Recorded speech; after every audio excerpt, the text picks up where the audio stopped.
Welcome to South Lafourche High School's 2023 Homecoming festivities. Ms. Samantha Lagarde, principal of South Lafourche High School, accompanied by her administrative team, Ms. Anne Robert, Ms. Jessica LeBlanc, Ms. Allison Chasson, and Ms. Angie Guidry, will join us in tonight's festivities. The administration, faculty, staff, and student body would especially like to welcome back the 2013 graduates who are returning to celebrate their 10-year reunion.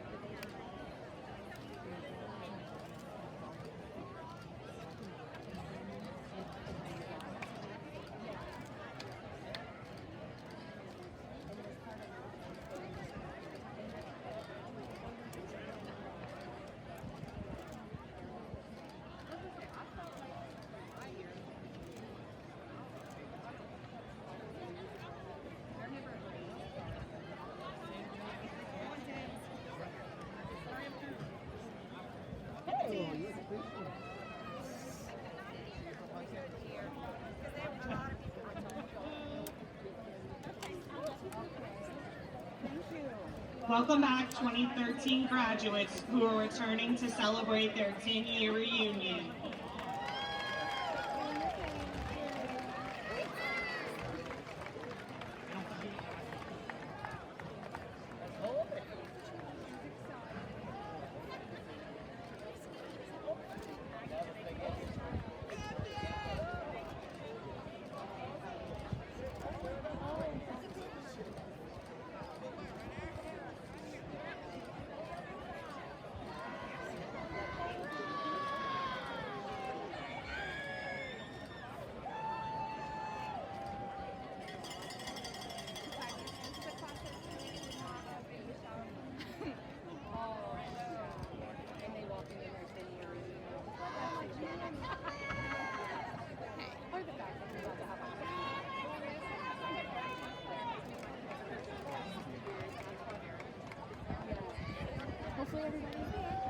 Also, please welcome back the graduates of 2003 for their 20-year reunion.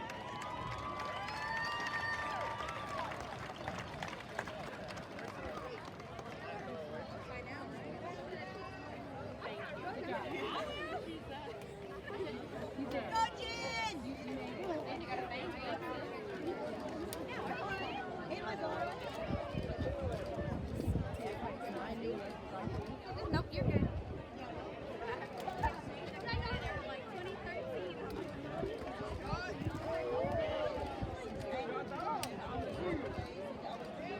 They're gonna have to fan out. I can't see the ones in the back. If anybody's in the back, I can't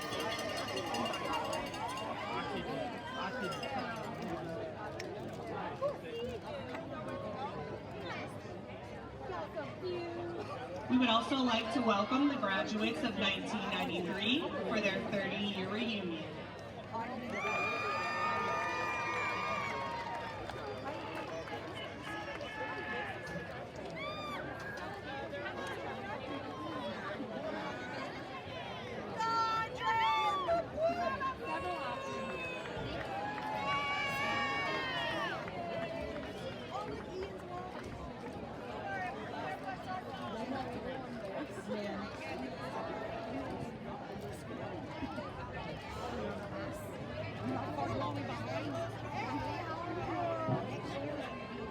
Gonna have to fan out.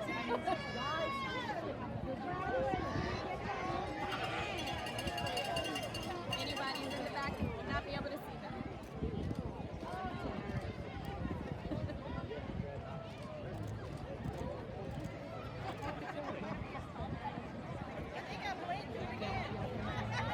And please welcome the graduates of 1983 for their 40-year reunion.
Lastly, the class of 1973, celebrating their 50th year graduation.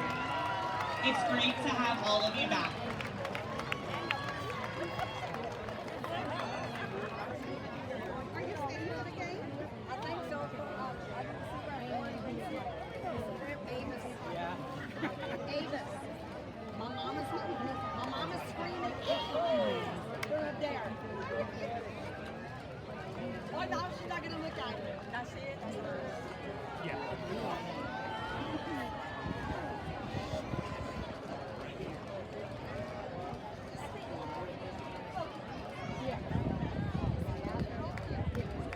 No, y'all are good. Y'all stay right there.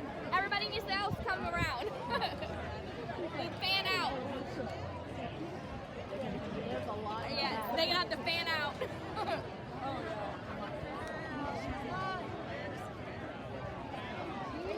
They're still coming. Might have to back up here.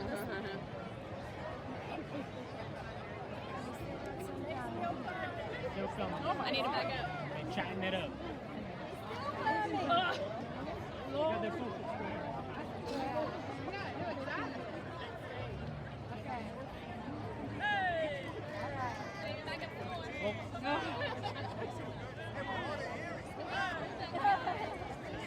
Yeah.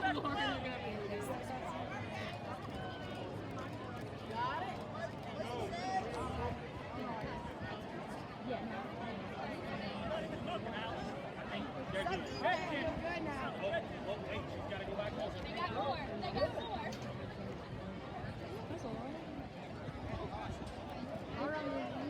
That's all big group of 50. All right, let's go. They might make Hey, where's Priscilla?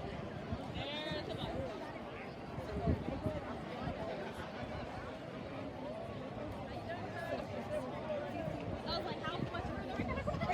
They kept coming out. Say got a bunch of old people that don't listen. My reunion's next year. I'm just here with the husband.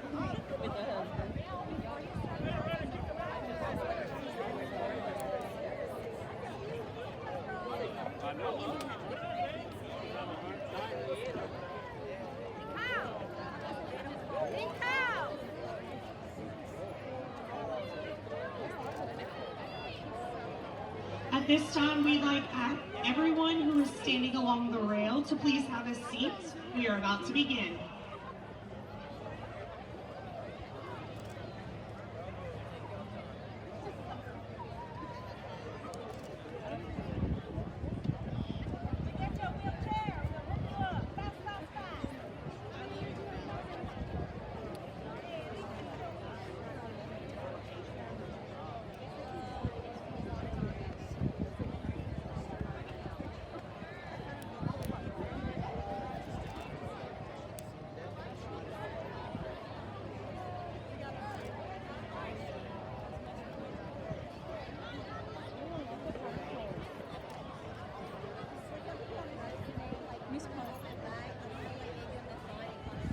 Whenever they announce King and Queen, they're gonna go in under the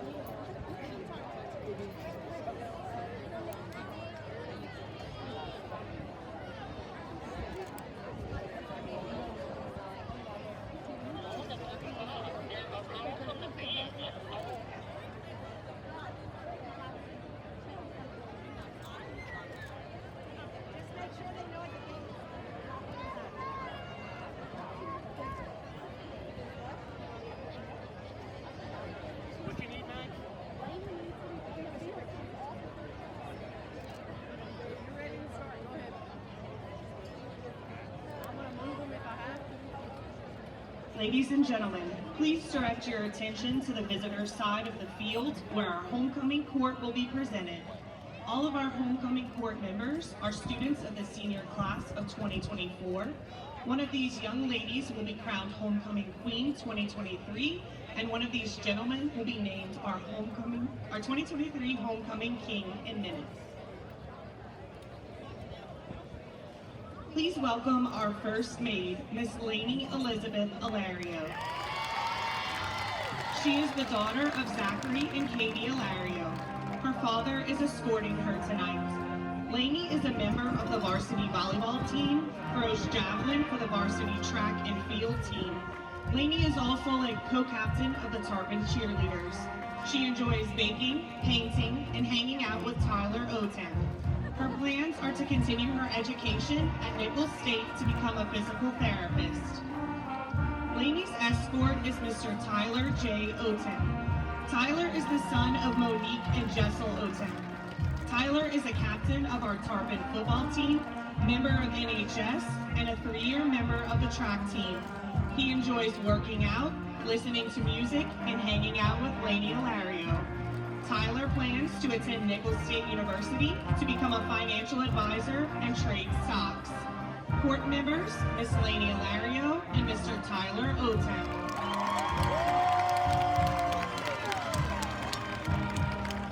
The second homecoming maid is Miss Bella Jane Bourgeois. She is the daughter of Mr. Brent Bourgeois and the late Dana Bourgeois. She is being escorted by her father. Bella enjoys playing solitaire, watching movies, and listening to music. She is a member of the Math and Science Club and Service Leadership, and she is the treasurer of National Honor Society. Her plans are to attend Nicholls, majoring in biochemistry. Bella's escort is Mr. Kent Paul Billiot Jr. Kent is the son of Tequila Hunter and Kent Billiot. Kent plays baritone for the Pride of South Lafourche, volunteers with United Homa Nation, and participated in the Future Leaders of Lafourche, hosted by the Lafourche Parish Sheriff's Office. He enjoys playing basketball, video games, and sleeping. His plans include attending Nicholls State University, majoring in marine biology. Senior court members, Miss Bella Bourgeois and Mr. Kent Billiot Jr. Our next homecoming maid is Miss Brea Lynn Dardar. Brea is the daughter of Russell and Britton Dardar. Brea's father is her escort tonight. Brea is a member of the National Honor Society and a head drum major for the Pride of South Lafourche Marching Tarpon Band. She enjoys going to the beach, watching SLHS baseball, and watching movies with people she loves. She plans to attend Southeastern University to major in criminal justice. Brea's escort is Mr. Brady James Bufany. Brady is the son of Hillary and Brandy Bufany. He is a member of the National Honor Society and a senior class officer representative. He enjoys creative writing, playing guitar, and cooking. He plans to continue his education at Nicholls State, studying business. Court members, Miss Brea Dardar and Mr. Brady Bufany. I need that. Next is our homecoming maid, Miss Ava McKell Duce. Ava is the daughter of DePage Duce, and her mother is escorting her tonight. Ava is a member of the Tarponettes, SL swim team, and NHS. Ava enjoys reading, volunteering, and training for powder puff. Her future plans include continuing her education at Spelman College or LSU to major in political science. Ava's escort is Mr. Abram Houston Bird. Abram is the son of Kent and Lainey Bird. He is the student council president, senior class vice president, and a member of the National Honor Society. He enjoys playing football, watching movies, and going on Sonic dates. After Abram graduates, he plans to study political science and law to later become president. Court members, Miss Ava Duce and Mr. Abram Bird. The next homecoming maid is Miss Connor Renee Felleries. She is the daughter of Ramsey and Beth Felleries, and Connor's father is escorting her tonight. Connor is a 4-year member of the SL softball team, senior class representative, and a member of NHS. She enjoys hanging out with her siblings. She refers to as her kids, Casey, Belle, and Riley, spending every Friday in the student section and interviewing people with her tiny pink mic. Connor's goals are to major in biochemistry to become an OB/GYN specializing in fertility. Connor's escort is Mr. Camden Clayton Bird. Camden is the son of Quint and Christy Berg. Camden is a member of the varsity Tarpon football and baseball teams, as well as the FFA. He enjoys hunting, fishing, and playing golf. Camden's plans include attending Nicholls State University to major in business to become an entrepreneur. Court members, Ms. Connor Belleries and Mr. Camden Berg.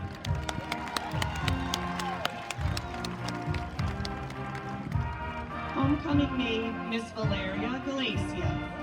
She is the daughter of Oscar Galacia and Jacqueline Cordero, and her father is her escort tonight. Valeria is the captain of the volleyball team and member of the Lady Tarpon soccer team and NHS.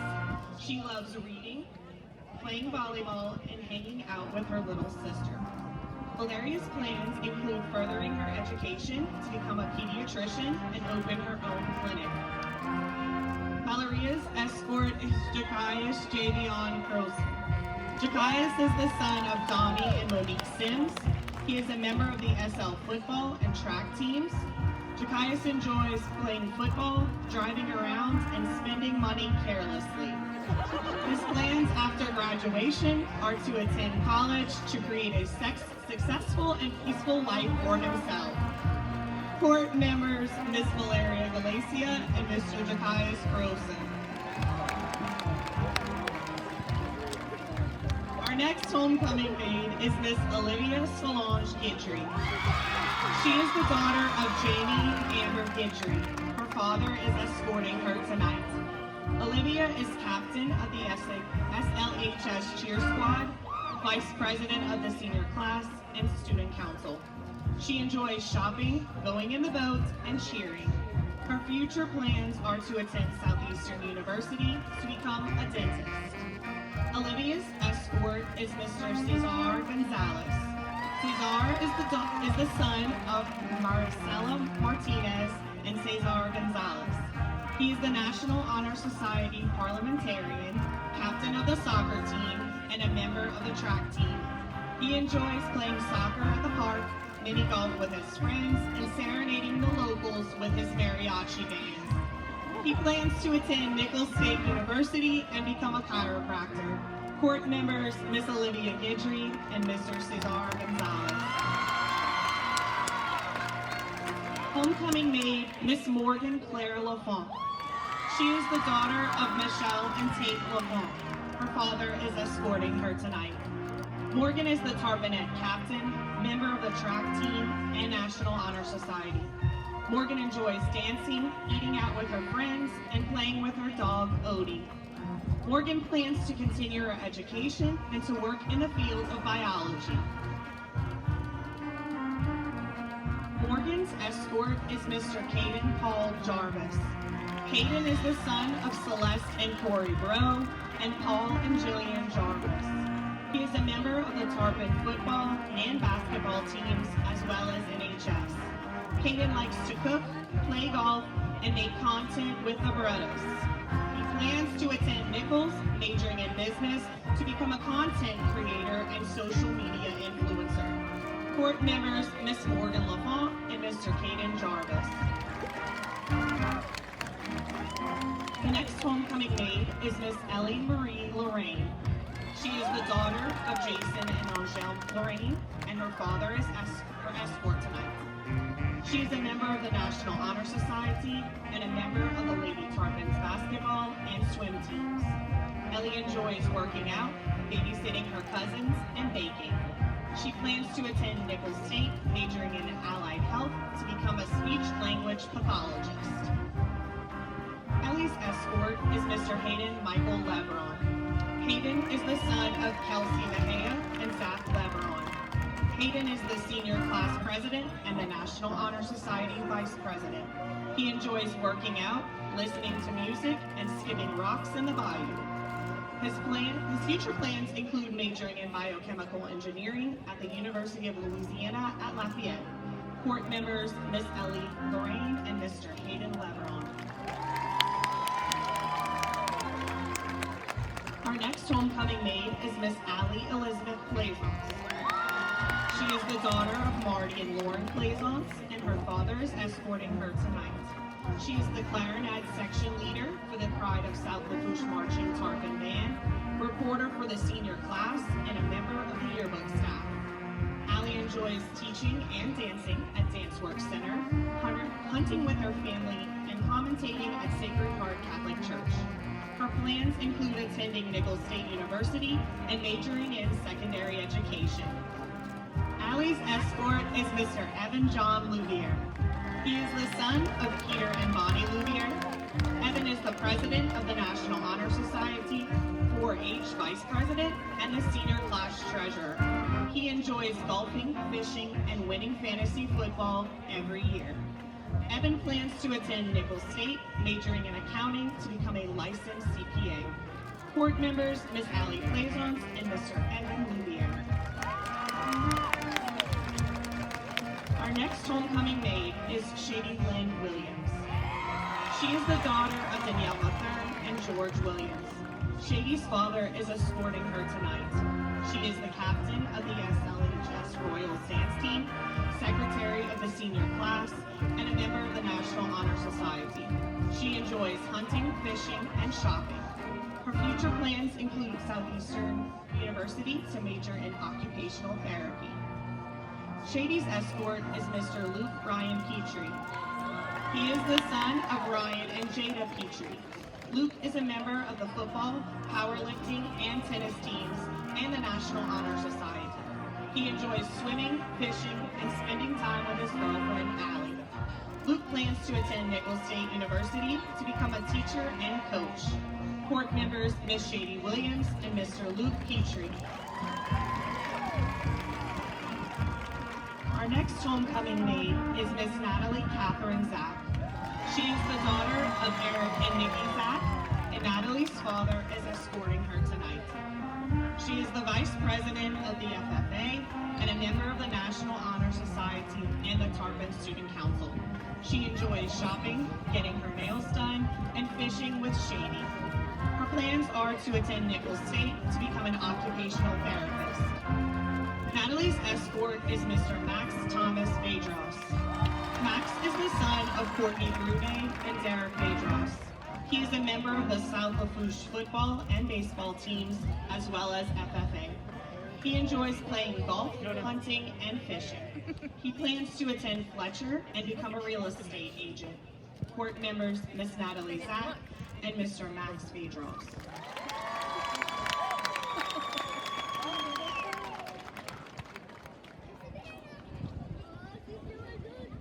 Our young escorts for tonight are Miss Savannah Guidros, Miss Layla Poravecchio, Mr. Ethan Gautreau, and Mr. Luke Chasson. Miss Savannah Grace is the 4-year-old daughter of Chandler and Shelley Guidros. She is in pre-K at North LaRose Elementary. Savannah dances at the Dance Work Center in Cutoff. She loves to jump high on the trampoline, play with her sister Sophia, swim, and dance. Savannah wants to be a nurse anesthetist like her nanny, Anna. Miss Layla is the 5-year-old daughter of Ashley Poravecchio. She attends Cutoff Elementary. Layla loves to sing and dance to Frozen and The Little Mermaid, play with her Barbies and kittens. Layla wants to be a doctor that helps sick kids.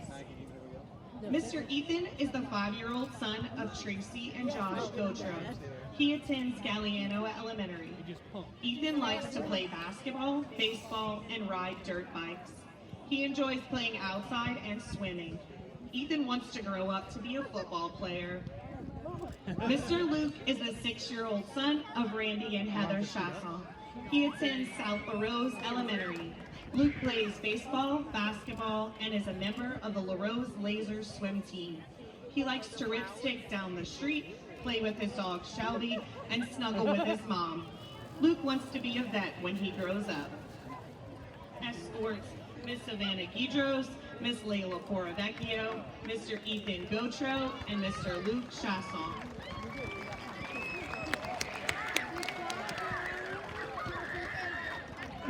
We would also like to welcome back our 2022 Homecoming King, Ross Rodri, and Queen Kinsley Taylor.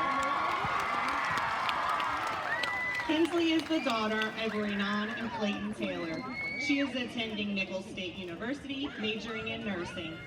Ross is the son of Tommy and Danielle Rodriguez.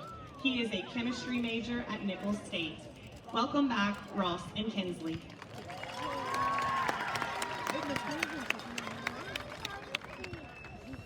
Ladies and gentlemen, one of these 12 young ladies is about to be crowned the 2023 Homecoming Queen.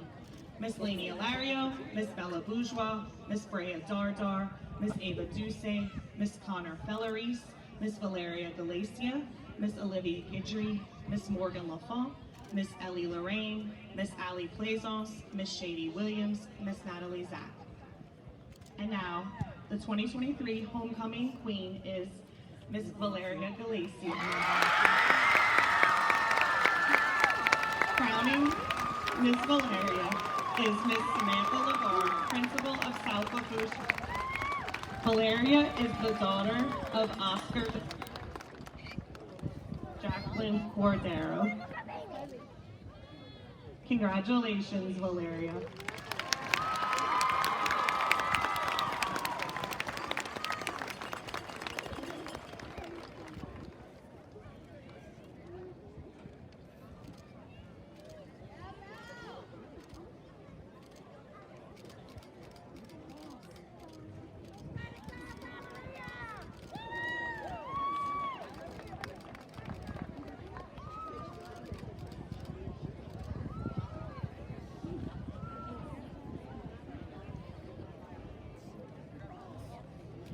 Now one of these 12 gentlemen will be crowned 2023 Homecoming King.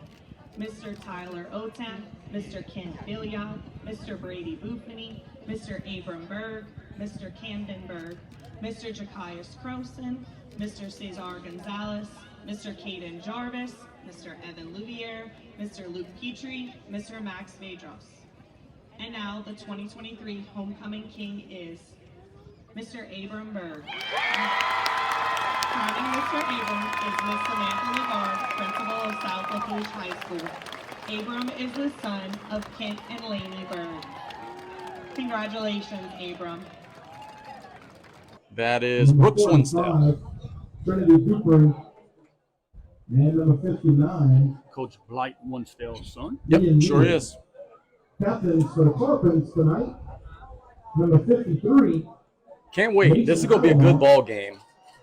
Number 4, Jakias Croson. And homecoming king, We number 26. didn't get any audio there.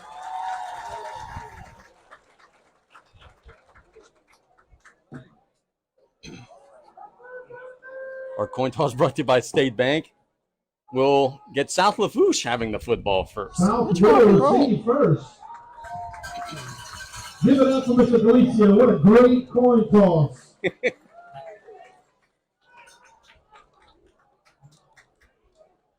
A huge crowd on hand tonight. Yeah, it is.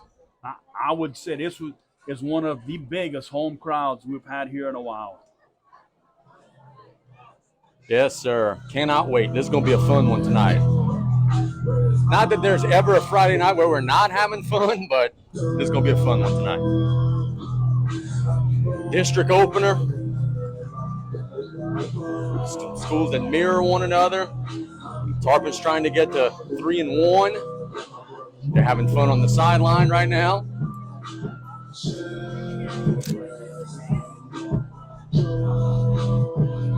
I could see the old school in you. Your skin is crawling. You don't like all that dancing. Not one bit. Not one bit. Tarpons will get the ball first. Looks like we're actually on pace to start a little before 7 o'clock tonight. It'll be the usuals. We've got Alamal, Petrie, and Angelette. That'll be back deep. Let's have some fun here tonight. For the Gators kicking off, we got, what is that, 22? 23. 23. So that is Michael Gutierrez.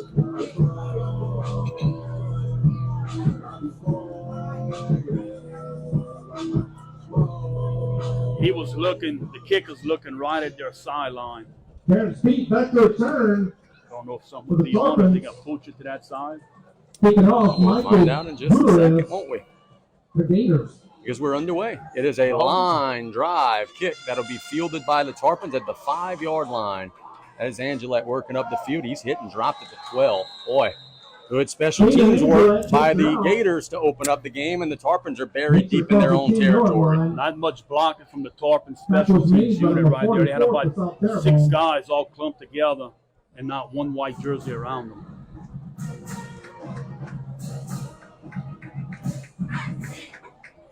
So here comes Carson Ogeron leading his team out to the field. It'll be 1st and 10 from the 12-yard line. Meathead will be in the backfield with him. That's, of course, Landon Dardar. Tarpons will be in the gun. Ball smack dab in the middle of the field. Tarpons are going down the bayou to up the bayou, right to left. Ogeron hands it to Dardar up the middle. Nice gain across the 15. He's going to pick up about 4 or 5 yards. So a good first down gain for the Tarpons. Pick up of about 5. Gators in a 4-man front to start the game. Tarpon coaching staff is pretty confident they can move the football on them running it.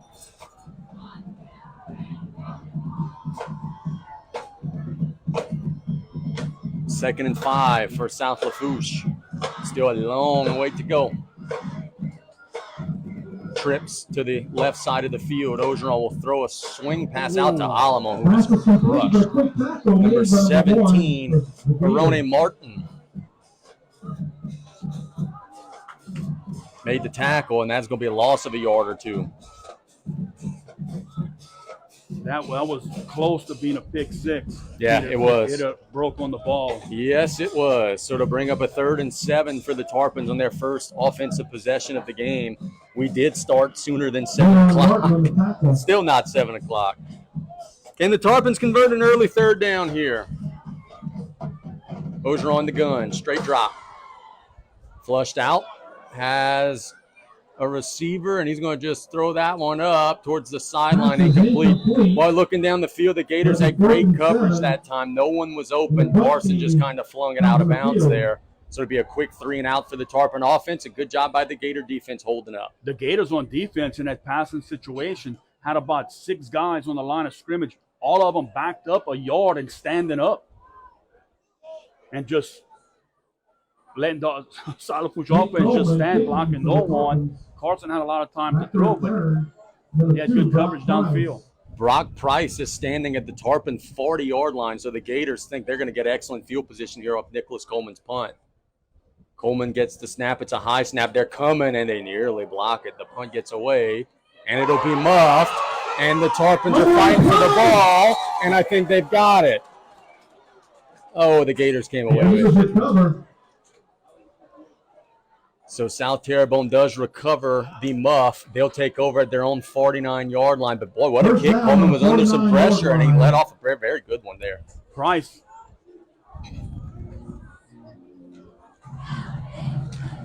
Thanks, Dominic. Yeah, Price fumbled the ball. Tarpons almost recovered it. I think they had it almost for a second. Price just took it away at the last second. Breeze Blanchard leads the Gators out onto the field. He was not their opening day starter. That was number 9, Trey Pinell, but he's in a sling. Gators will get a closed-up shotgun set. Strong side of the field to the left. Man in motion. That's Bro. High snap. And Blanchard will roll out and make a mistake. He should have thrown that ball away. Instead, he takes a big loss. Back to the 42-yard line. Haven Green on the stop. The young quarterback there needs to understand once it's a fire drill, you put that ball in the stands, and then it would be 2nd and 10. Instead, it'll be 2nd and about 17. Yeah, when he got the ball, he rolled out the pocket. He should have just threw the ball away, like you mentioned, in the stands, and would have saved his team about 7 yards. Boy, an inauspicious start for the Gator offense with a bad snap on the first play. 2nd and long. Another high snap, but this one they get a little swing pass out to the flats and caught and tackled really for not much gain. Braden Bro makes the reception, but Commodale's there on the stop. No gain, and it'll bring up 3rd and long. And that Tarpon defense continues to be mean. That time the Gators sent someone in motion to the wide side of the field. They actually had the Tarpons outnumbered, but Maddox coming out did a good job coming up from a safety spot to make that tackle. 4 receivers set. 3 of them on the right side of the field. Tarpons are showing a blitz, and they have just given the Gators 5 free yards. jumped into the neutral zone. So instead of 3rd and 17, it'll be 3rd and 12. And that was encroachment on a couple of guys that time. A couple of Tarpons got a little overzealous. Makes it a little bit more manageable for the Gators, but the biggest thing they're going to have to do, they're going to have to protect Blanchard because we know that front's coming. 3rd and 12. 9:48 to go in the opening quarter. We're just underway from Galliano.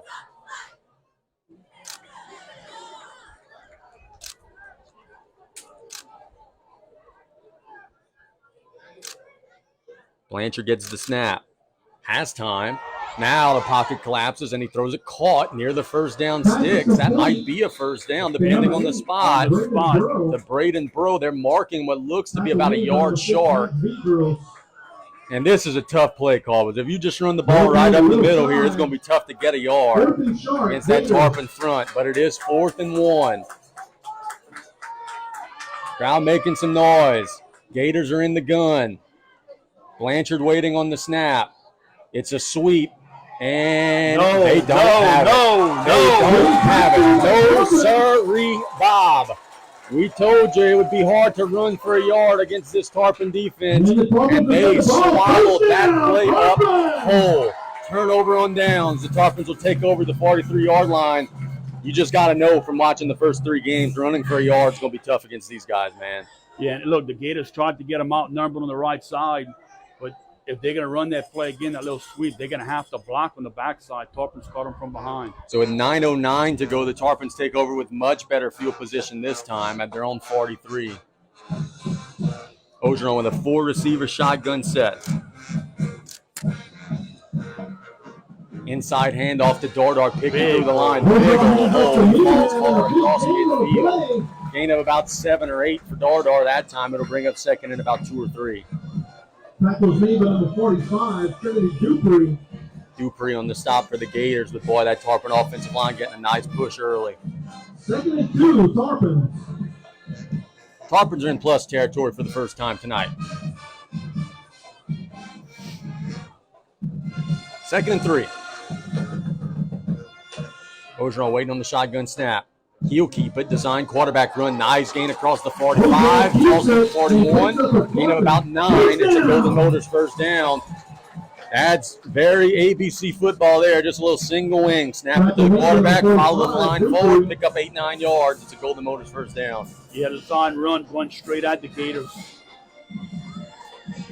8:17 and counting for the Tarpons, who have their most promising offensive possession to date.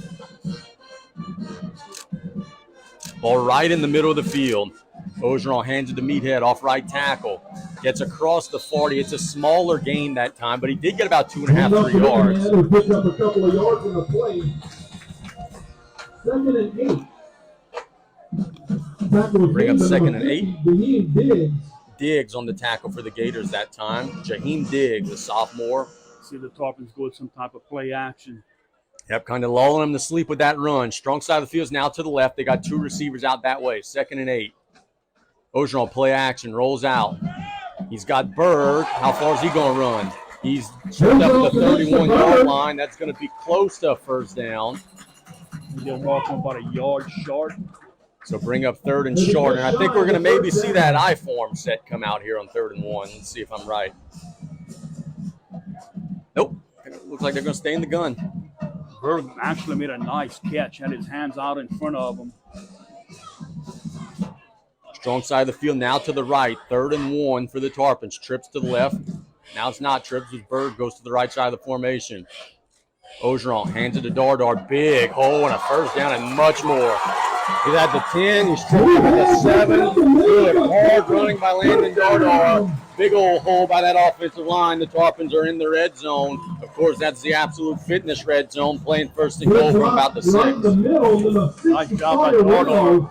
Big, powerful run right up the middle. Absolutely. Made a couple of shifts on that offensive line, did BJ, but boy, so far paying off. 6:36 and counting. 1st and goal for the Tarpons. Ogeron. Throw it out to the flats. Berg, he's got some blocking. He's trying to turn the corner. He's tripped up at the 4-yard line. Good open field tackle that time. Can't get an ID on number 4, Neville. Because if he doesn't make that tackle, it's 6-0 Tarpons. But a positive gain on first down. You get to the 4-yard line. South Lafourche could get a free timeout here if they want, because the heat break's coming in 6 seconds. Great Terrence Pete blocking downfield on that last play. And they're not going to get it off. So that's the heat and humidity break. Exactly 6 minutes to go in the opening quarter. It's 0-0, but the Tarpons are driving. We'll be back in 1 minute on ESPN 100.3.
Out of the humidity break, the Tarpons play second and goal. I form set from the right hash. Ogeron will hand it to the second man through. That's Dardar, and he's in for a Tarpon touchdown. South Lafourche got a big surge. They punch it in, and the Tarpons strike first. It's 6-0, pending the extra point drive. One Mr. Cesar Gonzalez. What a drive for the Tarpons.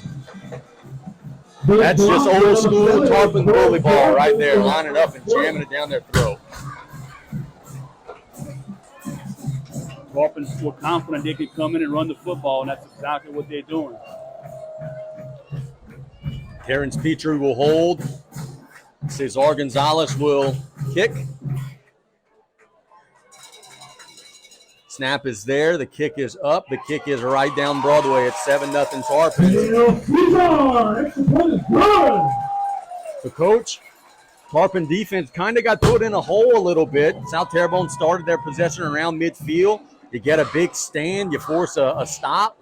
And then, boy, you go at them and go right down the field and score, take the early lead. And now, on homecoming, all the craziness that we talked about before, now you could just kind of just exhale a little bit and play some football. Yeah, exactly right. Tarpons go 7 plays, 57 yards, capped off in a 4-yard touchdown run by Dardar. Boy, is he becoming a confident runner or what? Boy, we saw him in the spring a little timid at times, but boy, he's running like an animal now. That drive, he looked very confident. Yep. He ran hard and straight north and south. I mean, he's not trying to fake people out. He's just running people over, going straight at them. He has certainly made some big strides. The Gators will have their second offensive possession here. Back to return. First one ended in turnover on downs. They had a 4th and 1. Tarpons again, but they take their time on the sideline with special teams. Well, the play clock hasn't started yet, so they do still have a long time to go. Yeah, these officials are nicer than me. I would do that play. Cesar Gonzalez has the leg to put it to about the 5 or 10 yard line. We'll see if he goes with a pop-up kick or the full shebang here. The Gators have what looks to be Price back deep. 8. My apologies, Braden Bro. And as well as Price. Yeah, they got a couple of guys back there. Gonzalez bombs away. Good kick. He fielded at the 8-yard line, working up the field across the 20. Hit at the 25 and dropped. A good kick coverage from the Tarpons. Boy, they got better on special teams. What are we doing? Little extracurricular. Fortunately, no flags. That'll lead the Gators starting at the 24-yard line. And that's where the Gators will start, playing a 1st and 10. Correction 45, Talon Dewey on the tackle. Talon Dewey on the stop that time for the Tarpons. Yeah, Tarpons did a nice job of going cover that kick. Second drive of the game for Breeze Blanchard, the sophomore. Has Brody Dupree in the backfield with him. It's a pistol set. Looking to the sideline, getting his final call. Making some adjustments at the line of scrimmage. Still has 10 on the play clock, so he does have a bunch of time. Snap. Inside handoff. Nothing.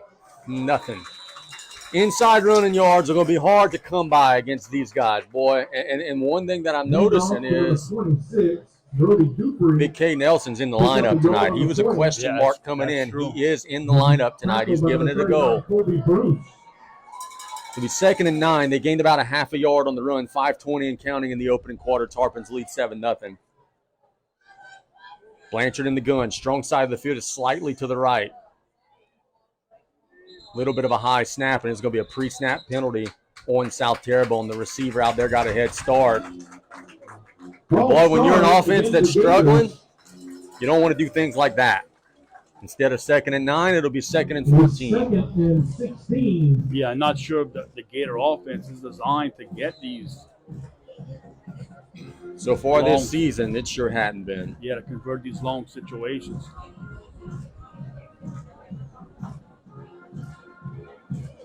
5 minutes and counting.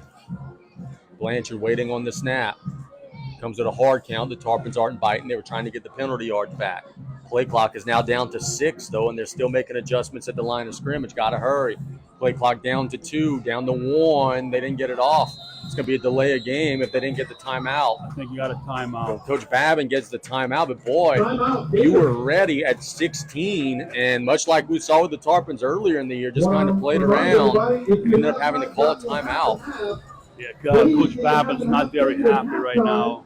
Dominic, what's the vibe like on the sidelines? The Tarpons have an early lead. Everybody seems to be having some fun down there. What's it like? And $400. So get you half and half, take it at halftime. Can we get you to dance, perhaps? Where is that? Hey, I'm looking myself. I see him. It'll bring up 2nd. There There it goes. There he Yeah, goes. buddy. Yeah, buddy. Good job, Dominic. 4:42 to go in the opening quarter. The Tarpons have a 4-yard touchdown run from Landon Dardar. That, combined with the extra pointer, the only points in the game. Dominic, I'm not going to say the number, but you dance better than the third guy from you. Oh, he dances better than me, too. 2nd and 16 as play resumes. Blanchard in the gun. It's a handoff on a sweep, looking to turn the corner. The Tarpons are stringing it out nicely. Very short gain. The handoff was number 8, Braden Bro. Ja'Kias Cresson tripped him up after a gain of about 2 or 3. And, partner, this is what you've been talking about all year. Teams would run plays like that last year and would turn the corner. This year, the Tarpons got some speed on defense. Cresson was right there. Make it 3rd and 12. Will they trust the sophomore Blanchard to put it in the air here on 3rd and 12? You would think so. Yeah, they keep trying to draw the Tarpons offside, trying to slow that rush. Good luck with that. Play clock down to 6. Tarpons look like they're coming on a blitz. They back away from it. It's a screen. It's caught. And he gets a little block, and he's going to get the first down. Good job by the Gators that time. That's Price. It was a screen. There were a couple of Tarpons that had an angle on him, but the Gators worked their way up the field, and they get a first down to the 38-yard line. Good play. Looks like the Tarpons were in position to make a tackle, and the guy just froze. Remember that play what they just ran here. Yeah, that was a big one. 1st and 10 for the Gators. They look to the sideline. But that receiver could very easily could have pitched it to a guy coming behind him, a little looking ladder. See if Coach Babin saw the same thing you did. They've got 2 backs in the gun, strong side of the field to the right. Handoff, trying to turn the corner and get outside. Just ain't happening. The Tarpons are all over it. Going to throw him for a loss. That was number 22 in the carriage, Ray Ricks. He's a freshman. But the Tarpons just don't give up that edge anymore, man. That's going to be another loss. Tackle for loss brought to you by the Terry 103rd Foundation. And number 75, Caden Nelson. You know that you got a good defensive tackle, and he's making a tackle on the sidelines, and that's what Caden Nelson just did right there. And Maddox coming there once again, coming from his safety position. Just waiting for teams on that sweep or a little halfback pass. Yeah, but they do come up, don't they? 2nd and 12. Blanchard waiting the shotgun snap. He's got trips to the left. Throws out to the flats to the tailback. Now the Tarpons corral to the ball. They're going to get a gain of about 3 or 4. But a good job by the Tarpons rallying that time. Abram Berg was on the tackle. They'll bring up third and about 8. Jarvis was also on the stop. Yeah, the Gators had a receiver. The ball's passed behind the line of scrimmage. It looked like he was blocking the cornerback, and he just released and ran straight down the field. And look, dude, on a pass behind the line of scrimmage, you could be blocking as a receiver. That's not offensive interference. 3rd and 8. Bunched up shotgun set. Blanchard throws it to the flats. The tailback's got it again. The Tarpons are going to stop him short of the first down at the 45-yard line. They've got to get to the 49, so it'll be 4th and 4, and it looks like the Gators are going to punt. I don't trust him as far as I could throw him. I'd be watching a fake right here on 4th and 4. And look, Coach Babin is doing a great job in Coach Barber of getting the ball to their guys in space. It's just our guys are quicker right now. Yeah, Tarpons are flying to the ball. That's been the theme of the season. The punter standing at the 31-yard line. The snap is there. The kick is a high one. Terrence Petrie will call for a fair catch and will make it at about the – nope, actually let it roll. It'll go out of bounds at about the 14-yard line. So the Tarpons will take over there.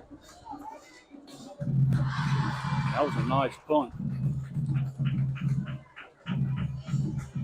See where they can spot this ball in case they might. Yeah, that was a very good punt. And they're going to put it out at move it up, I think or the 14, 15. 15-yard lines where the Tarpons will take over with a 7-0 lead. 2:02 to go in the first quarter. This game has moved along pretty quickly. What happens when you have two teams that are playing with not a lot of penalties? Tarpons got outnumbered. Got the Gators outnumbered this side. Empty set. They throw a screen to Alamo. Alamo trying to make men miss, and he's going to be dropped. Very minimal gain. Got about to the 17. Outside the field, Tarpons had the Gators outnumbered, but Alamo needs to catch the ball and run up the field. Yeah, did a little bit of dancing there. No doubt. Bring up 2nd and 8 with 1:37 and counting in the opening quarter. Strong side of the field now to the right. That's where the Tarpons have trips. Alamo's the only receiver flanked out to the left. The Gators have everyone within 5-10 yards of the line of scrimmage. Ogeron straight drop's got a man wide open. Could be a first down and more to the 28-yard line. That's Berg. Boy, that's just a tough one to stop. You're playing with a 7-yard cushion. Berg runs a 4-yard route, turns around, the ball's there, then works his way up the field. That's just a hard one to stop. Well, the Tarpons have the Gators outnumbered, so that's Ethan Pickens got there for. It'll be 1st and 10 now from the 28-yard line. Clock inside of a minute in the opening quarter. Strong side of the field now to the left. Man in motion is Alamo. Inside gift to Meathead. Picking through the line. Big hole. Driving near the 35. Falls forward to about the 36. That's a gain of about 8. Meathead with a carry. You know, B.J. Young has got to be smiling from ear to ear because he's getting 7, 8, 9 yards running the ball right now, and that's what this Tarpon offense wants. Brings up a 2nd and 2. Gators have no answer to stop the run. And they just gave him 5 free and a Golden Motors first down. Jorson Neville jumped into the neutral zone. So that'll be a Golden Motors first down via a penalty, and the Tarpons will move it across the 40. We talked about in pregame, the Gators will play games and try and do some stunts. Over anxious that time. Tarpons don't have to run a play in this quarter if they don't want. There's 16 seconds on the play clock, 30 on the game clock, but they're lined up and ready to go on this 1st and 10. Ogeron gets the snap, hands it off on a stretcher, and that's Jarvis. Jarvis is tripped up, and he might have lost a yard or two back on the other side of the 40. So that'll take us to the end of the first quarter. The Tarpons lead 7-0. We'll be back with the second quarter in 1 minute. You're listening to Varsity Football on ESPN 100.3.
The second quarter begins with the Tarpons playing a 2nd and 12. Ball at the 38-yard line. Ogeron, straight drop. It's a screen. He's flushed out. He's in a lot of trouble.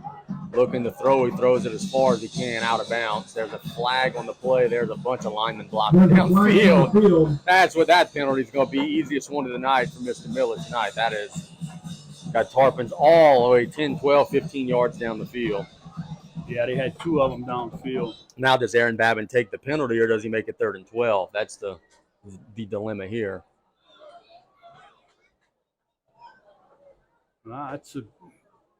They are going to decline it. 3rd and 12. Too many men down the field for the penalty. I don't know, man. With the way 10-yard 3rd and 12 Tarpons. penalty. With the way Carson runs, that's a risky one there. Coach Hawkins and Coach Babin rolling the dice, trusting that they could get off the field. And you're giving the Tarpons 2 plays. Coach Young may go for it right here if need be.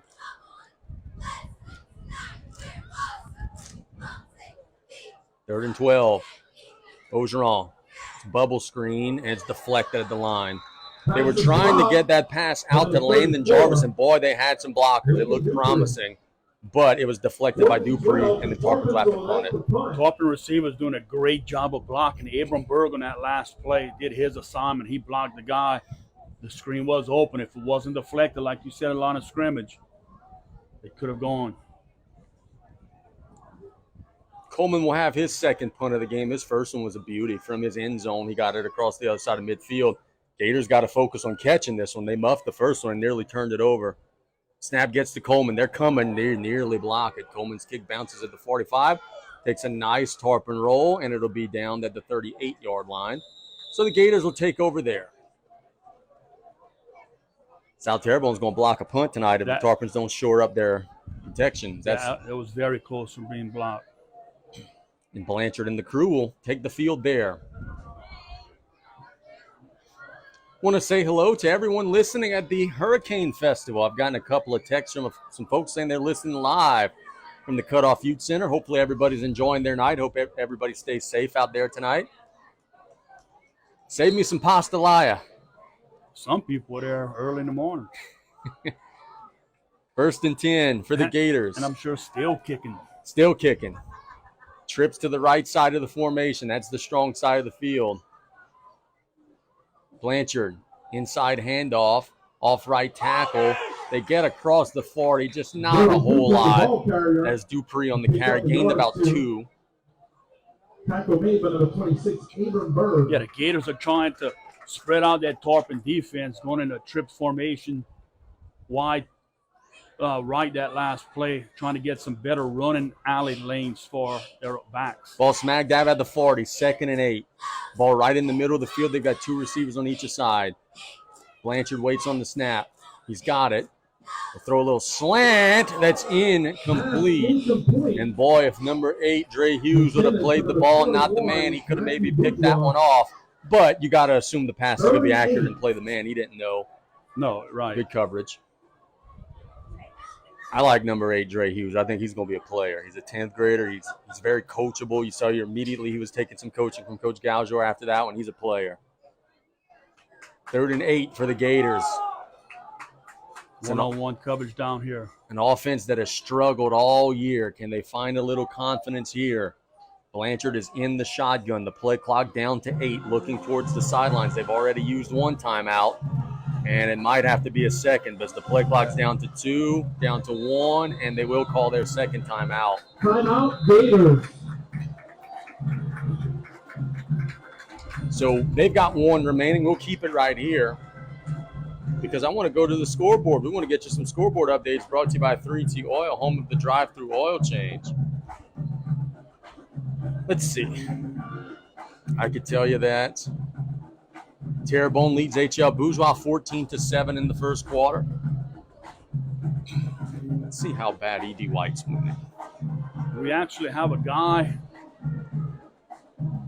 at the game that should be giving us some scores. We sure do, because I'm following his Twitter. Tyler Smith, 14-7 E.D. White in the first quarter.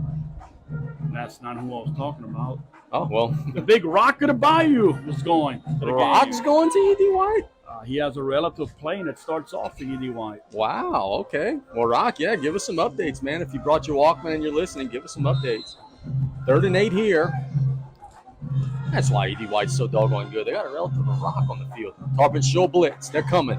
And down he goes. Number 6, Max Vedroff. This means number 5, Miles Stelter. Well, both of them, 5 and 6, made a sandwich. They buried Breeze Blanchard.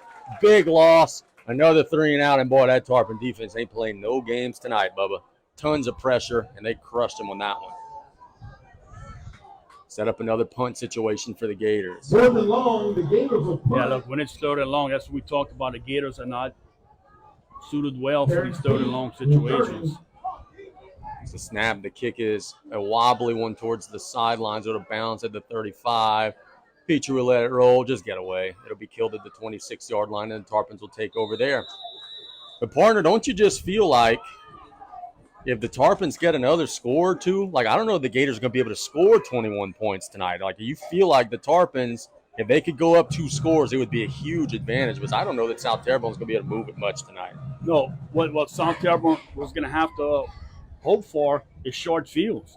Special teams are going to have to help them out to try and give them a short field. Block a punt, yeah. If not, it might be a long night for them. Just running their base offense right now is getting swallowed up. Tarpons have it at the 29.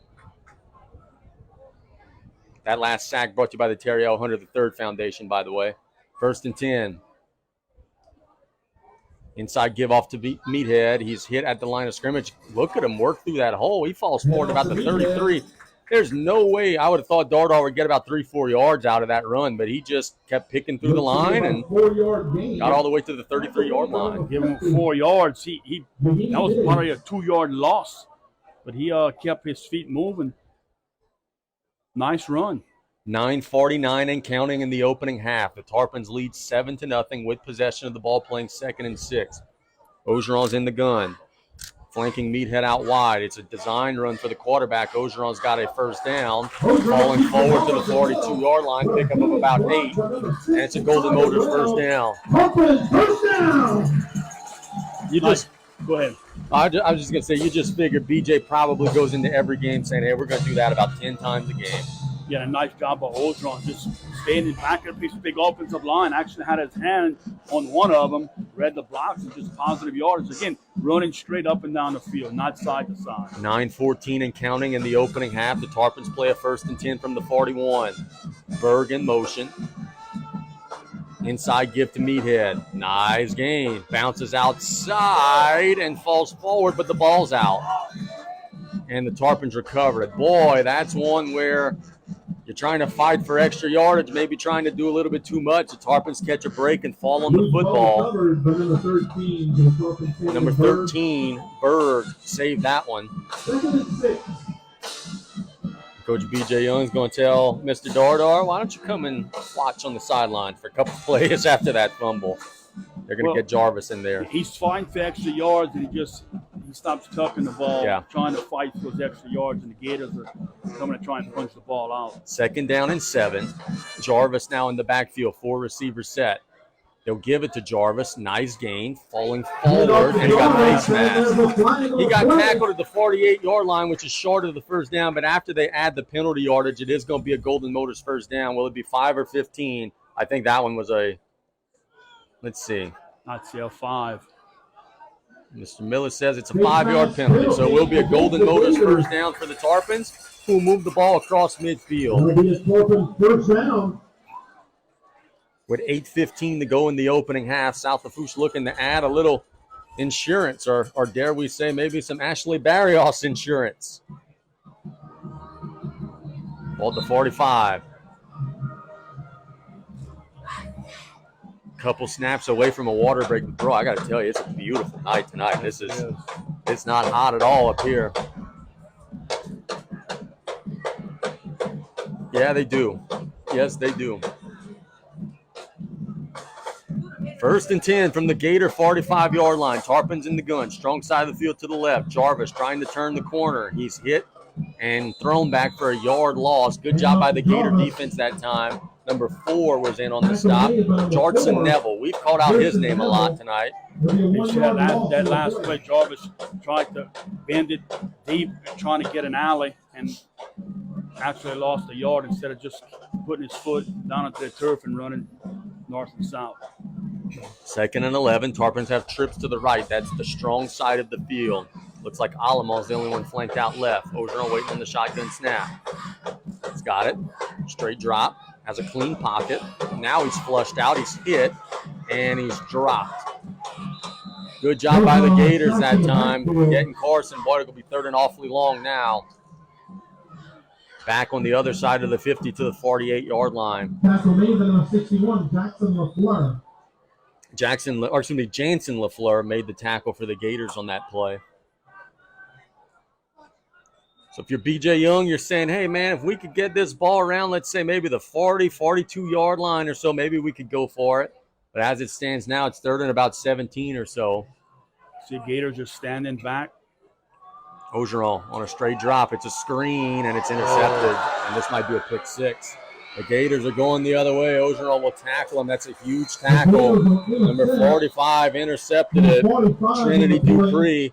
And circle that play with Carson Ogeron making that tackle at the 20-yard line. But as the Gator offense has struggled, what looked like a short touchdown, now they're going to have to punch it in. Yeah, so we just talked about that the Gators would have to have some type of short field. Yep.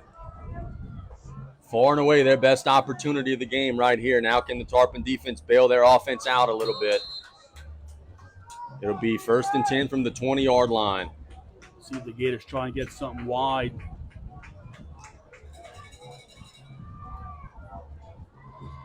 Strong side of the field to the right. Blanchard waiting on the snap. It's a sweep run.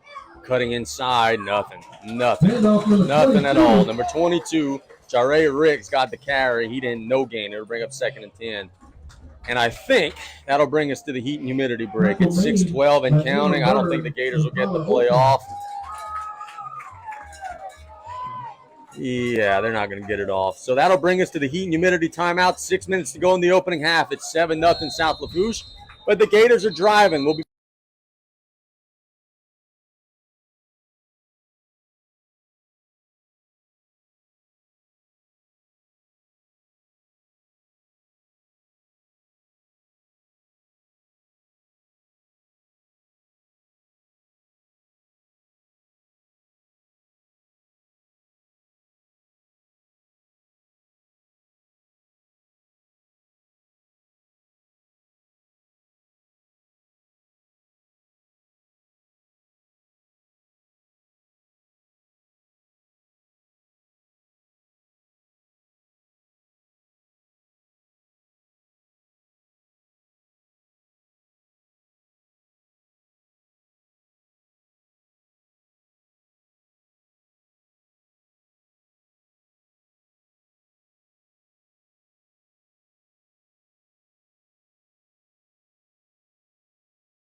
Second and 10 for the Gators after the humidity break. They play a 2nd and 10 from the Tarpon 20.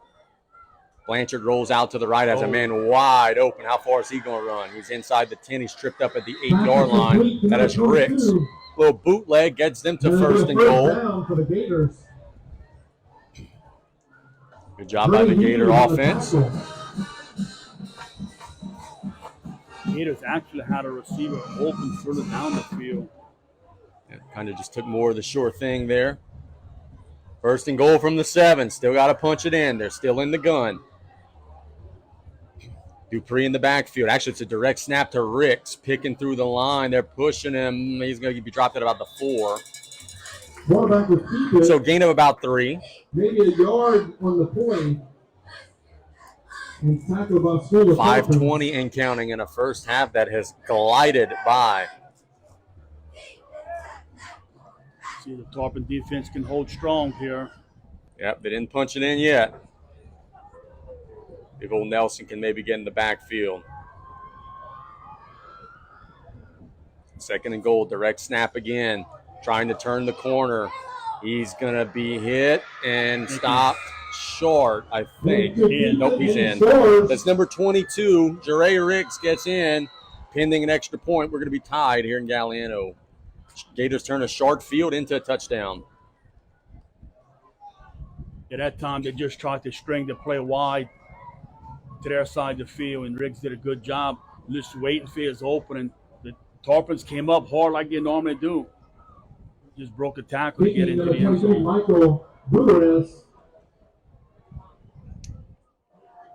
Michael Gutierrez will be attempting the point. Snap is there, kick is up, and it is good. So we're tied. We're tied at 7. The Tarpons will have a chance to maybe try to score before half. 4:51 to go. We'll be back in 1 minute on ESPN 100.3.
P.J. Young's not going to be happy because this offense arguably just gave up 7 points with the interception, putting the Gators at the 20-yard line. Now you got 4:51 to try to make up for it before the half. Petrie, Angelette, and Alamo are going to be back deep. They're going to be catching a kick from Juan Gutierrez. Michael Gutierrez.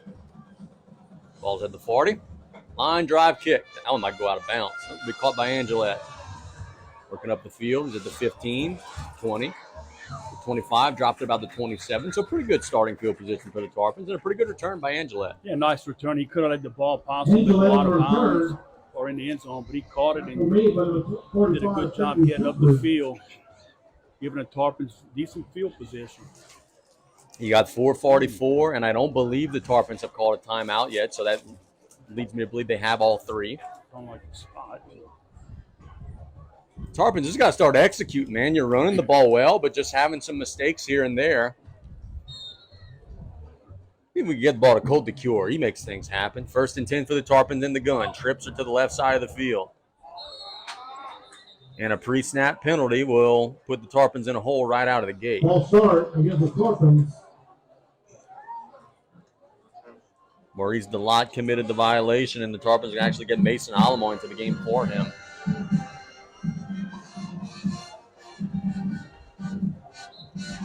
So now it's 1st and 15. It gets a little harder. Same formation, trips to the left. Ogeron, inside gift to Dardar. Nothing. Very little, if anything. Good job by the Gators defensive front that time. It'll bring up 2nd and about 14. LaFleur on the stop for the Gators. Clock continues to run. Let's see if we could find old 13 down the seam. That's kind of been an elixir for when the Tarpons have struggled on offense. The Gators are doing a good job spying on Ogeron when he rolls out. They're not letting him get any free space. 2nd and 15. Man in motion is Berg. Ogeron, straight drop, pump fake, and he is swallowed up. Sacked. Number 34 got the sack that time, Lincoln Dupree. Podna, this has not been a very proud showing from the Tarpon offense in the first half. They're struggling. It has, but a lot of game left. Tarpons got to be careful right here. Yeah, this drive needs to end either with a big play right here or a punt. You don't want to turn over the football. 3rd and a mile. Ogeron tries the hard count. They're not biting. Play clock down to 7. Run it down and call a timeout. BJ is going to call a timeout at 1, so the Tarpons are going to try to figure out their best 3rd and 20 play. It's funny. Coach Young standing, 2 inches from In the hip of the official, and the fans are freaking out. He knew it was a timeout. The fans are going crazy. Timeout, timeout. It is not Brian Joseph's first rodeo, folks.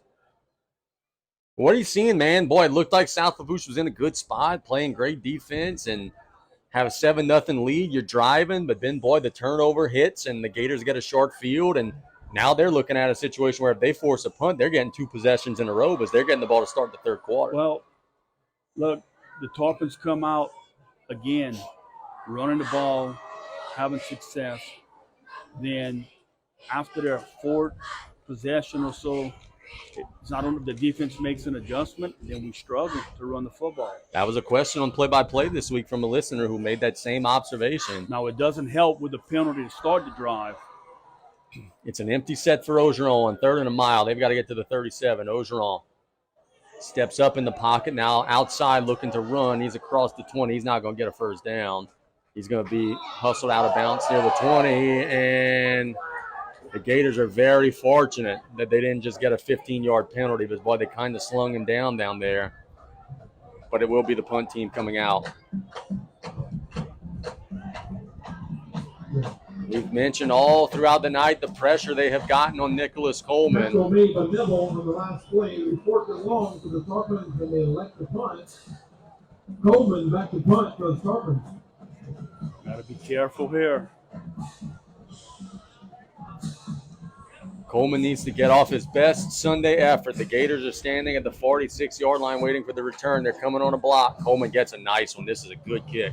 A bounce at the 45. It'll be picked up at midfield and hit and pushed out at the 45-yard line is number 2, Logan Marcel. So great field position for the Gators at the Tarpon 45-yard line. They've got 2:58 to work with. Nice job by Colby Bruce getting down there, putting coverage, laying a lick on the ball carrier. See if I could get you a scoreboard update brought to you by 3T Oil, home of the drive-through oil change. I could tell you that in the first quarter, Terrebonne leads HL Bourgeois 28-7. You called it. Yes, I did. Sorry for the Braves that we might have been right about that one, but yeah. 1st and 10 for the Gators here. It's a 7-7 tie. They're in the pistol. Tarpon defense needs to hold firm. You don't want to give up points before half, knowing they're getting the ball to start the second half, they being the Gators. Breeze Blanchard directing traffic. He's got Brody Dupree in the backfield with him. It's the snap, inside handoff. Now bouncing outside, getting a pretty good gain, about 3-4 yards to about the 43. Boy, I don't know how good the Gators are this year, but when you're playing a sophomore quarterback and a sophomore running back, that tells me you got some bright days ahead, and both of those kids are playing well tonight too. And the Gators here, their objective, you want to score, but the secondary objective, do not give the ball back to the Tarpons. Yes, make sure this is the last possession of the half. The Tarpons are trying to get the ball back. 2nd and 7. In the pistol, strong side of the field to the left. They're going to hand it off again. Nice hole, but the Tarpons closed the hole beautifully that time and limited him to pretty much no gain. I thought he was going to get some nice yards there initially, but Miles Stelter closed that up in a hurry. Well, Tarpons played fundamental football. They stayed home and they counterplayed. If they would have went with the flow, it would have been wide open. It looked wide open because the line got blocked, but the backers were right there to make plays. 2 minutes and counting. 3rd and 7 for the Gators. Will BJ call a timeout if they get a stop here? Let's see. Absolutely.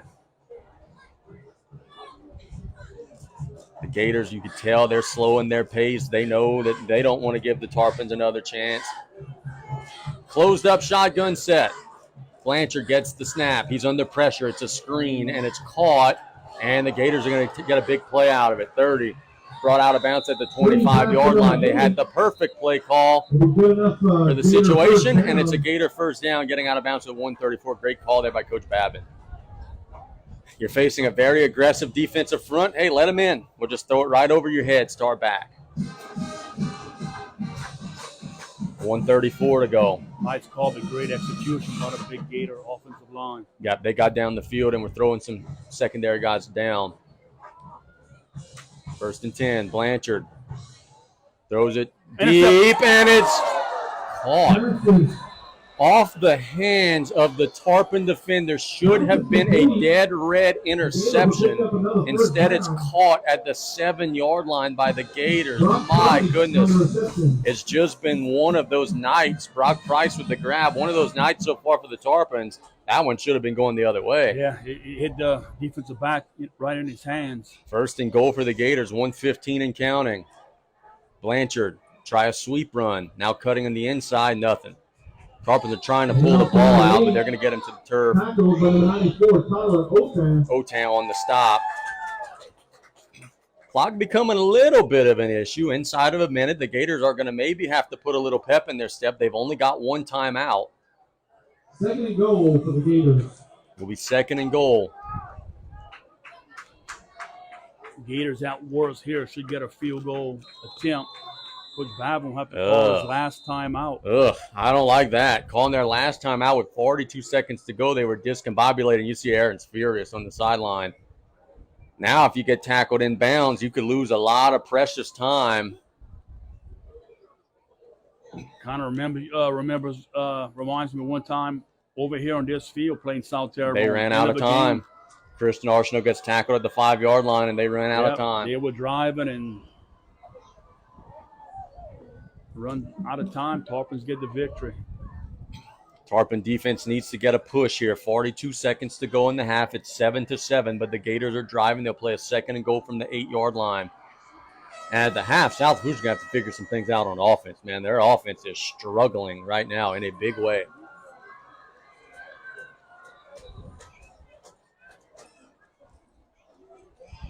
But one way to carry some momentum into it would be to get a stop here. Gators got to be careful here. If they come some type of bootleg, whatever, Tarpons are going to put pressure on that quarterback and may force a turnover. The Gators are now out of timeouts. Blanchard is in the gun. Joining him is Dupree. 2nd and goal. Blanchard straight drop. Flushed out to the right. Looking to throw. He'll throw it in the end zone, and it's incomplete. This will be a legal man downfield, I believe, on the Gators. But the Tarpons nearly intercepted another one. Abram Berg did a nice job. Now, if you're B.J. Young, do you play 2nd and goal from the 13 or 3rd and goal from the 8? I'm backing him up. It is the legal man down the field, and B.J. is backing them up to maybe make a potential field goal later in the drive a little more difficult. Boy, the Tarpon secondary is going to pick one off tonight. Don't you feel it? I mean, they've, on this drive, had 2 of them that they could have maybe got in their grasp.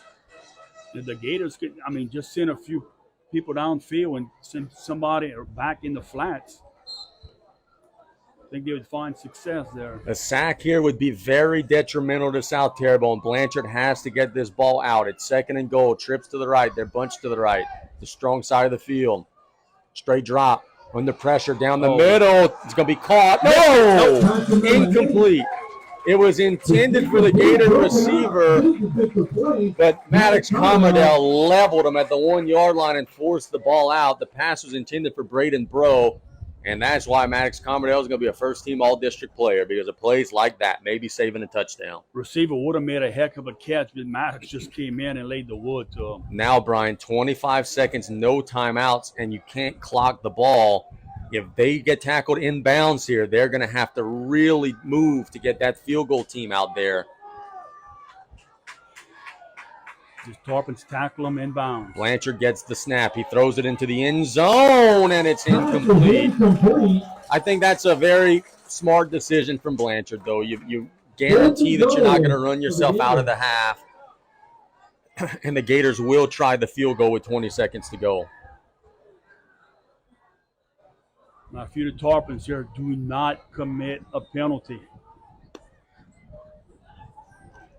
Looks like the Gators will try for a field goal. 30-yarder. 23, Michael Gutierrez. 30-yarder. Gutierrez gets the snap. The kick is up.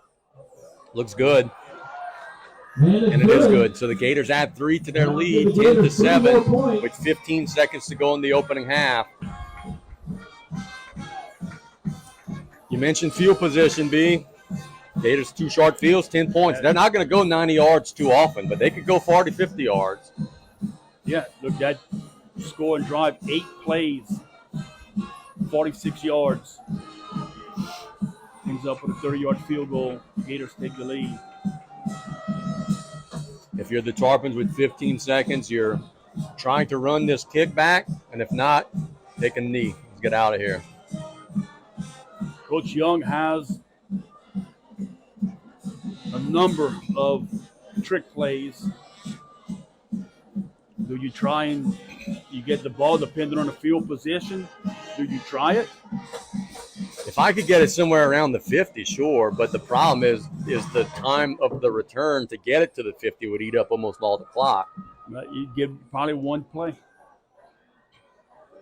Gutierrez, who just made the 30-yard field goal, is on to kick it off. What you don't want to do is turn it over here on special teams. You want to guarantee you get it to half 10-7. Gutierrez doesn't get much of a running start, does he? 4 yards, and boy, that's a long kick. It'll be fielded by Angelette near the end zone. Bouncing outside, he's got a nice seam. They're in the corner, 30, 35, pushed out of the 40. There's 6 seconds to go. So now the Tarpons might try something after a good return. Knocked out of bounds, but on an 8, Braden Burrow. Well, if you're the Gators, you play back. Yeah, look at them. They got safeties that are. But here's what could potentially happen. If you give up a 15-yard catch in the flats and the guy gets 25, 30 yards, let's say you face mask him, then they're getting another play. I'm running Carson Oldron. That's probably not a bad idea either. Get him in space, see what happens. Tarpons in an eye form. It looks like they're not going to do much here. Yep, just an inside run. Dordar will push forward, and that'll be the end of the first half. With our score, South Terrebonne 10, South Lafourche 7. We'll be back after this 4-minute break. We'll start our halftime report in 4 minutes. Varsity football on ESPN 100.3.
At Bourgeois Meat Market, our slogan is Miracles in Meat since 1891. To be in business over 130 years, the most important thing is to have a quality product. The next most important thing is customer service. Our old meat market is in Schriever, Louisiana, and we're really proud to be opening up our brand new store in Gray, Louisiana. We have Rev at both locations now. So all these new scales and our POS system runs on technology, and we need Rev to make that happen for us. I highly recommend Rev Business.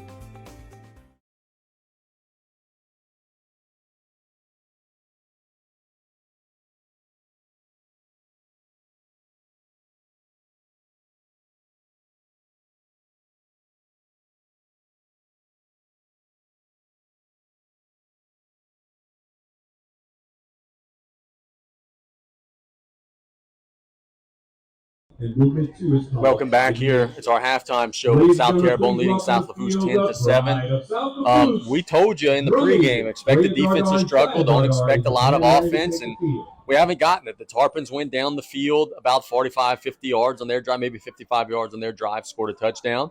Gators have used 2 short fields to get a touchdown and a field goal. A whole lot of game left, still anybody's contest, but boy, the Tarpons are going to have to get a little sharper up front on offense because they're having a hard time in pass protection, and right now they're struggling. Yeah, I think it's simple. Second half, win the field position battle, make the Gators try and go long distances to try and score. When you give them a short field, they're going to take 6, 7 plays, and they're going to go ahead and score or come close to scoring if not. But the Tarpons got to find some offense. Again, we come out the first possession, okay, a 3 and out. But the second possession, we go 7 plays, 57 yards, we get a touchdown. But you know what happened in that possession? No sacks, no penalties. We go and score. Yes. The next possession, we get a 5-yard penalty. Put us behind the chains, and we got to go ahead and we got 2 incompletions, then we punt. Next possession, again, penalty, a sack, ends up in an interception. So if the Tarpons can just stay away from penalties and getting sacked, they can move the football. And it's a matter of Coach Young's system staying on schedule where you mix the run and the pass. You can't get into situations where you are predictable.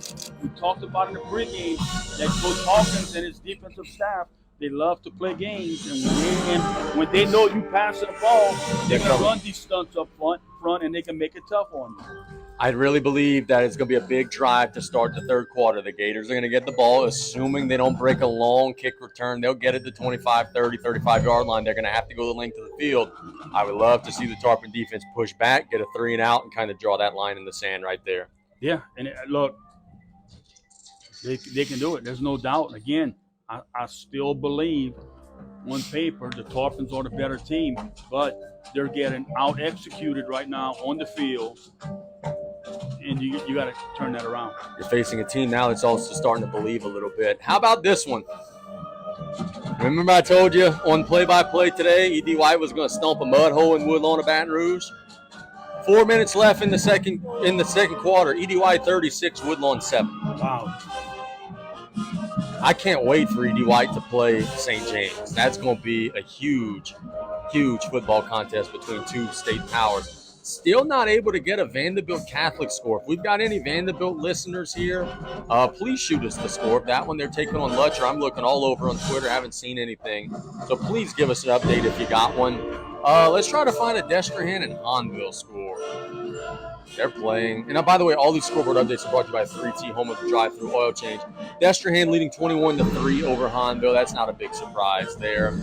So here it's 10 for South Terrebonne, and it's 7 for South Lafourche. Let's take another 4-minute break. When we get back, Brian will give us keys to the second half. His varsity football on ESPN 100.3.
for South Terrebonne, 7 for South Lafourche. We'll be back playing ball in about 6 minutes. There's 3:20 on the clock. They're going to add 3 additional minutes after that. Tarpons are down. Maybe didn't fully expect that coming in, but we did think the Gators would play tough and give them everything that they could handle. If you're BJ, what are you telling you guys right now? Because obviously you don't want to panic. You're a touchdown away from taking the lead. But hey, if we play the same way in the first half or in the second half like we did in the first half, we're going to lose. We're going to be 2-2. So what are you telling the guys right now to make sure that they're laser focused? I think it's simple. Protect the quarterback, number one, and stop committing penalties. That's the second thing. And I think if you do those simple things, I think you can go down. You can score 1 or 2 times in the second half, and it may be too much for the Gators. Yeah, no doubt about that. So we'll be keeping our eyes on that. Tomorrow we've got the Sports Corner. Boy, tomorrow is just an amazing college football Saturday. Notre Dame, Ohio State, Coach Prime in Colorado against Oregon. I'm curious to hear this. Dominic, who you got tomorrow? You got Colorado or Oregon? You think Coach Prime's going to pull the upset tomorrow or what?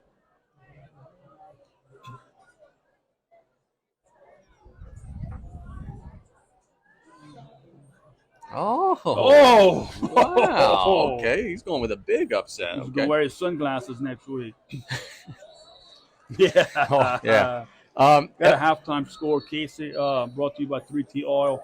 Chalmette 35, Patterson 0. Yeah, Patterson, too much to overcome. You lose your coach right before school starts, and yeah, just too much to overcome. You feel for those kids. Here we've got a 10-7 game. We'll be playing ball in about 4 minutes, Brian. The Saints are playing Green Bay. LSU's playing Arkansas.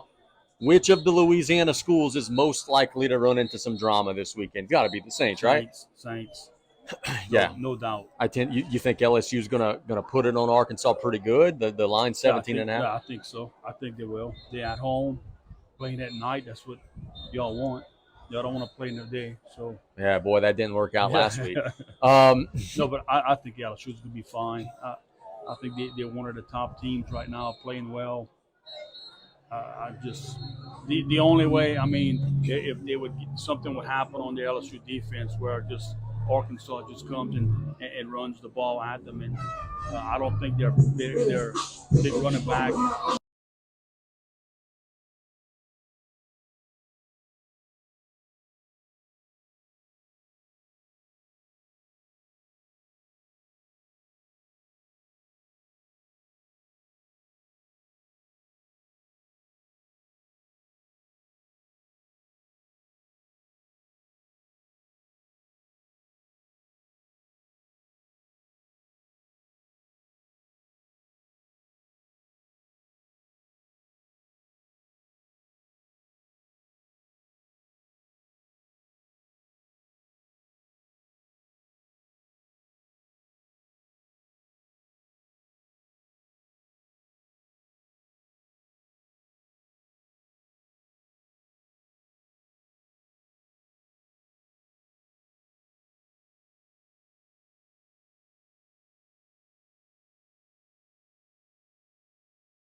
Great news, home of businesses. we're here. We are Rev, a telecommunications provider with powerful solutions and unmatched local support. We've been bringing Louisiana people, businesses, and culture together for 85 years. Our fiber network delivers superior internet, phone, and security. It's big business technology with small business personal service. For a limited time, get up to $300 off business services. Call or visit us today at letsrev.biz.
That is Braden Bro. Let's rock and roll. See if the Tarpons can get a stop. Start the third quarter. Here's Gonzalez's kick. Line drive. It'll be picked up at the 18-yard line, working up the field. Hit and dropped at about the 28. So good kick coverage by the Tarpons that time. And now your defense has to get them off the field here. Try to get your offense back in a good spot. Good kick by Gonzalez. Just kicked that ball hard. Took a good bounce. Hit a Gator before it can get to their back return guy. See if the Tarpons could do what the Gators did earlier and maybe get an interception. They've been flirting with it all night. Gotten their hands on a couple of footballs and have not been able to bring them home. Gators at their own 28. That's where Blanchard leads his guys. He's joined in the backfield, as always, by Brody Dupree. Shotgun set. 1st and 10. Play action, throwing a slant, and it's dropped. And when I say dropped, I mean dropped by a guy in a blue jersey. The pass was way high, and Dre Hughes could not corral that one. Got to start catching some of those, man. That's 3 dropped interceptions today. That could have been 3 big turnovers, and Dre had some room to run. That play, he wasn't really in good position. The ball was just sailed high. They had the receiver open on the slant. Got a scoreboard update from Vanderbilt and Lutcher after this play. 2nd and 10 for the Gators. Outside sweep run, looking to turn the corner. He's hit after a short gain as number 8, Braden Bro. Scoreboard update brought to you by 3T Oil, home of the drive-through oil change. Lutcher 15, Vanderbilt 0. Oh, man, I got some horrible news to report. Kylan Billiard, the LSU commitment from Terrebonne High School, just got injured, and from what I'm told, it doesn't look good. Oh. You hate to hear that. 3rd and 7 here for the Gators. Tarpon's trying to force a 3 and out. Come with the hard count. Tarpons haven't bid on it yet. There are trips to the left side of the field. Tarpons showing some pressure. Now they back away. It's a little bubble screen. Can the Tarpons rally to the football? Yes, they can. Very easy stop that time. That was either number 5 or number 6. Vedros or Stelter. I think that one was Stelter. Nope, Vedros. The 5 and the 6 jersey look identical. Yeah, so it's kind of goes up on them. But we said at halftime, Tarpon's got to force a 3 and out. Check. Gators are punting it away. Terrence Petrie standing at his own 35-yard line.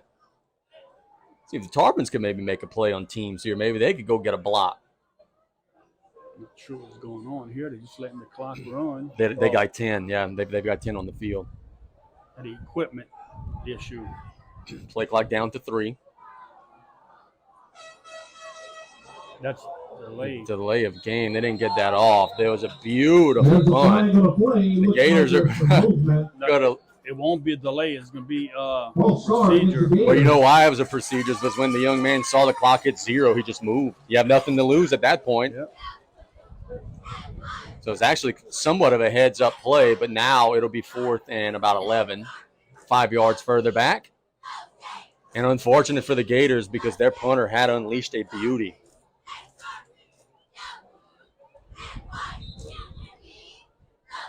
About a snap over the punter's head that we go fall on in the end zone. Wouldn't that be something? Not sure what's going on here. This seems to be confused. We got it worked out. I think that they had initially made it a 6-yard penalty, and our white cap said, nope. We counted that one wrong. Snap is there. The punt is away, and it's a wobbly kick towards the sideline. Will bounce at the 40. Take a Gator roll, and will be killed at about the 30-yard line. So the Tarpons have decent field position, but first things first, you needed to stop, and you got it. Let's see what kind of adjustments the Tarpon offense has made with 9:54 to go in the third quarter.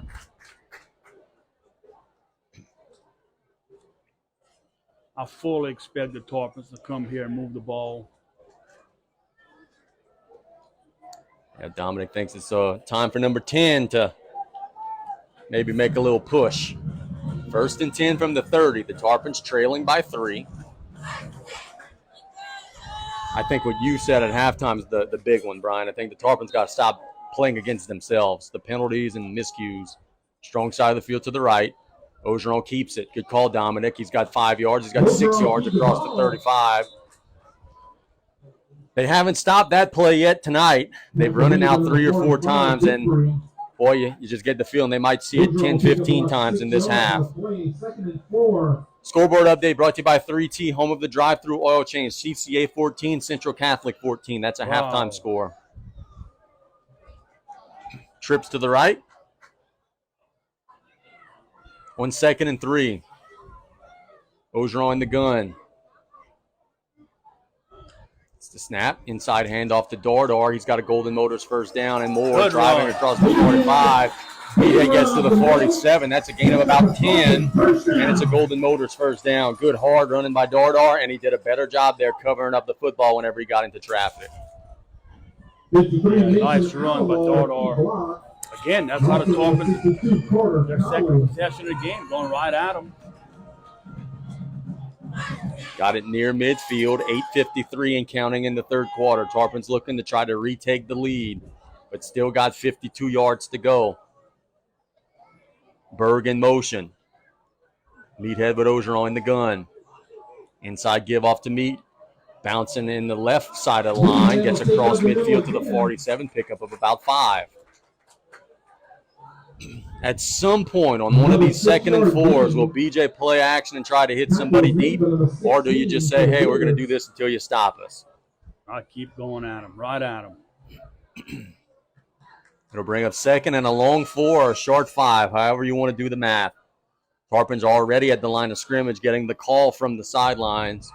BJ is at the 28-yard line studying the defensive formation before giving the call. Alamo in motion. Hand it off to Meathead. Big hole. He's got a Golden Motors first down. It's across the 45 to about the 42. Got the first down by a yard. They're getting 5-6 yards to pop running it right now. And it is another Golden Motors first down. 7:50 and counting in the third quarter. The Tarpons in plus territory, but one of their bugaboos all year has been finishing drives. Let's see if they could cap this one off with a score. Ogeron in the shotgun. Play action, rolls out to the left. Under pressure, now he's going to take off and run. He's got a lot of room. 35, tripped up at the 31, near the first down markers. I think it'll be another Golden Motors first down. And it will be. So Ogeron making something out of nothing, and the Tarpons are getting a little closer. BJ shuffling in the I formation set. Berg checks into the game. This is the formation. You run out of this 80% of the time. This is where they might fake it and try to find the cure on a fly. 1st and 10. Inside gift to Berg. Ogeron pushing him across the 30. There was not much surge there, though. Got about 2. Yeah, if Ogeron doesn't go behind the pile Your and push, team to play 2nd and 9, Tarpon. Tarpons get back into the gun. 2nd down and 8. Ball at about the 29, 28-yard line. 6:38 and counting in the 3rd. Strong side of the field to the left. Ogeron waiting on the snap. We're going to catch the Gators here and miss the line pretty quick. Ogeron making some checks at the line of scrimmage. The Gators are playing everyone within 8 yards of the ball, even the safeties. Ogeron gives it to Dardar. Dardar picking through the line, falling forward near the 25. Short of the 1st down, but he got about 4. It'll bring up 3rd and about 5 or 6. Tackle was made by number 34. Lincoln Dupree. So you got 2 downs to get about 6 yards here. Right. No need to panic here. You got 2 downs to pick up 6. And you got a free timeout because there's a heat and humidity break with 6 minutes to go in the 3rd quarter. The Tarpons are driving, but they're trailing by a field goal. We'll be back in 1 minute on ESPN 100.3.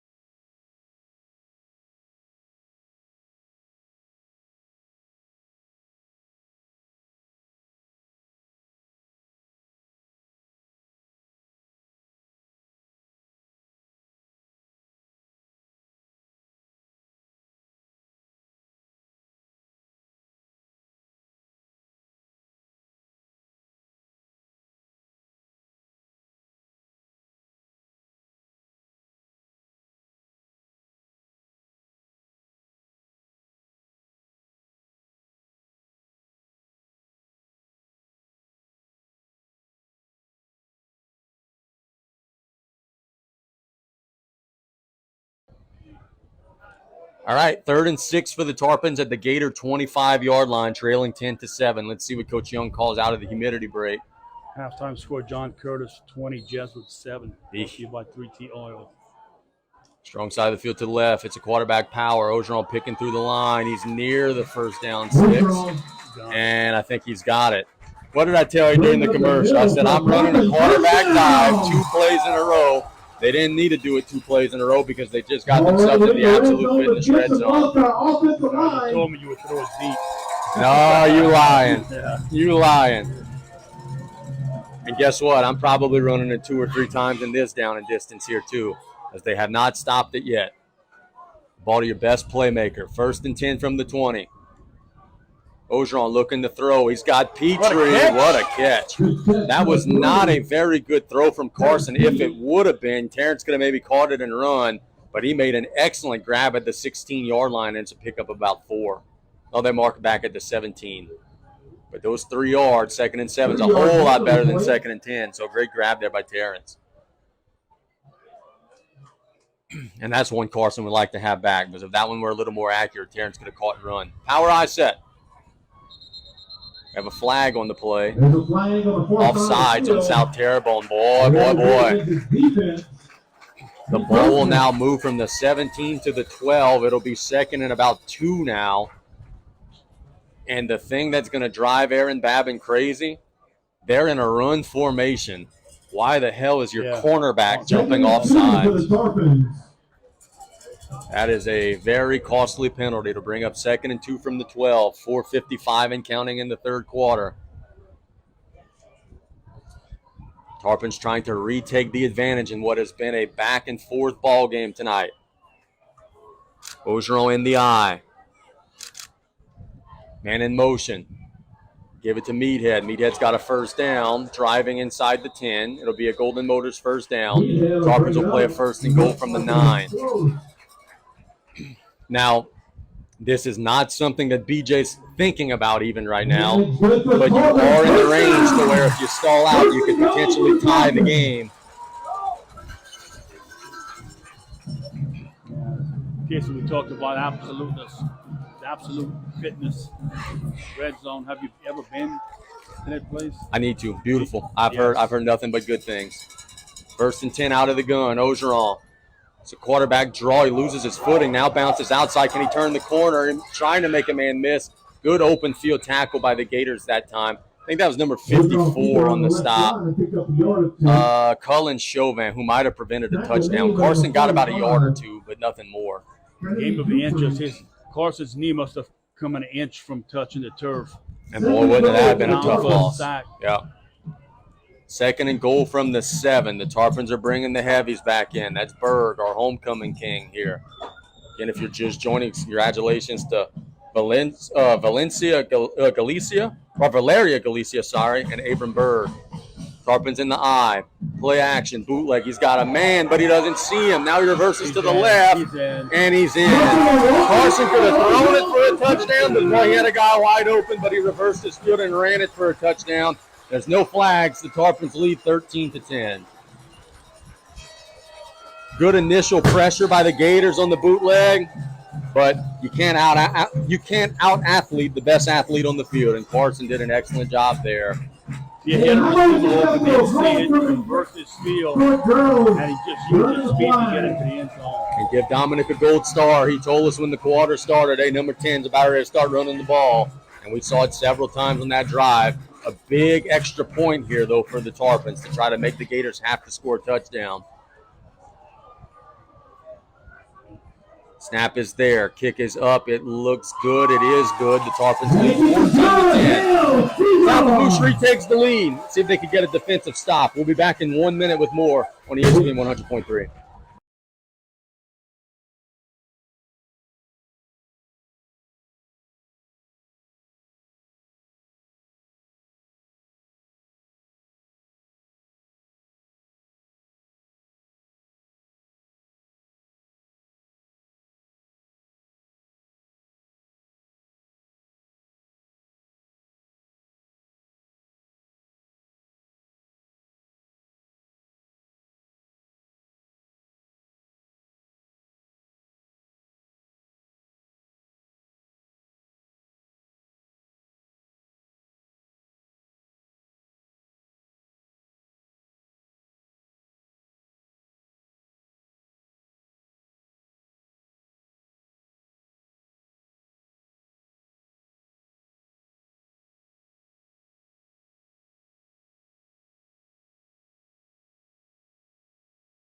And $100 gift card from Tarpons go down the field and score after a defensive stop. They retake the lead 14-10. Cesar Gonzalez be kicking it away. Let's see if the special teams can make a play one more time.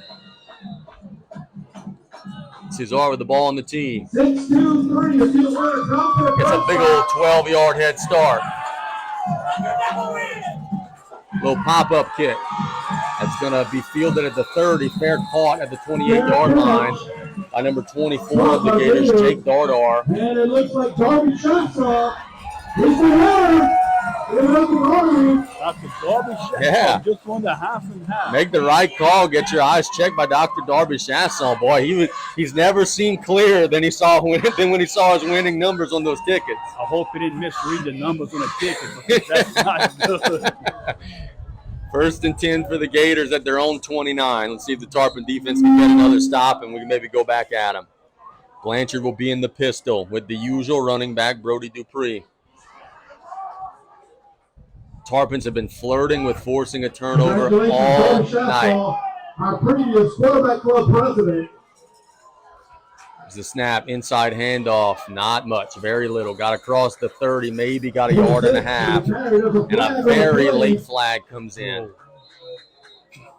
Someone did something off key, and we'll see what it is. There's an injured Gator, by the way, a big lineman. BJ's not happy, which means it's a personal foul on the Tarpons. So your 1 yard gain turns into a 16-yard gain. There's an injured Gator on the field. Trying to see where they can spot the ball on the end of the run. They'll be around the 31, and they'll walk it. They should have it about the 46, according to my math. Yep, right at the 46. And, boy, what a costly penalty. You had him up against the sticks, and now you give him a free first down. The injured player is 70-something. I can't make out who it is. Maybe Brian could use the binoculars and help us out. Yes, it is. If it is 77, that's Brooks Onestell, senior offensive lineman. Coach Babin out there checking on him. He looks to be getting up. Yeah, a little cramping probably with the big boy. Get up to Onestell. We've got one more game with the heat and humidity breaks, and then we will just be playing through. But a costly 15-yard penalty. Let's see if the Tarpons could better keep their composure here. 3:11 to go in the third quarter. So happy you guys have joined us on ESPN 100.3. In the gun is Blanchard. For receiver set, strong side of the field to the right. Blanchard will throw it to the sideline, caught. The Tarpons will rally to the football and shove him out after a very minimal gain. The catch was made by number 1. That's Logan Marcel. Gained about 2. Good job by the Tarpons rallying to the ball. Yeah, he had nowhere else to run on that sideline once he caught the ball to the short side of the field. Gators are trying to hurry up, play with a little tempo. They maybe think that they've got the Tarpons in an alignment that they like. 2nd and 7. Blanchard looks to the sideline. Still got a lot of time on the play clock, down to 12. 2:58 to go in the third quarter. Blanchard hands it on a sweep. The Tarpons trying to string it out, and they do. It's Marcel on the carry. He gained about 2 or 3 across midfield, but a short gain again. Nelson on the stop. Bring up 3rd and 4. Caden Jarvis came up, almost had a play. Wanted the line of scrimmage, just missed. If you're the Tarpons, you're screaming the ball key right now. You don't want to give them a free first down jumping off sides on 3rd and 4. Figure it could potentially be 4-down territory for South Terrebonne here. They're getting their call from the sideline, taking some time here. Play clock down to 10.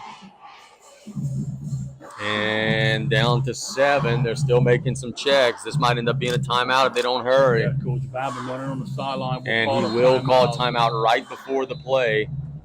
So a timeout called by South Terrebonne. It's their first timeout of the second half with our score South Lafourche 14, South Terrebonne 10. I think Coach Babin knows this is a big sequence right here. His team's trying to retake the momentum. It was very close from them getting the play off. But Coach Babin sprinted about 15 yards to the official to call a timeout. The original play was a bootleg out to the right for the quarterback Blanchard. We'll see if that's what they come with again. Let the base cannon kick it. The student section going wild here in Galliano. Trying to will their Tarpons to a 3-1 start to the year. But, boy, the Gators have made them work. Anybody's contest here with 2 minutes to go in the third quarter. You would think the Gators would try and do something to the wide side of the field. Yeah, I don't want to run right at Nelson here. I don't know how successful that would be. But the outside runs have struggled too. 3rd and 4. Blanchard will roll out to the right. He's under pressure.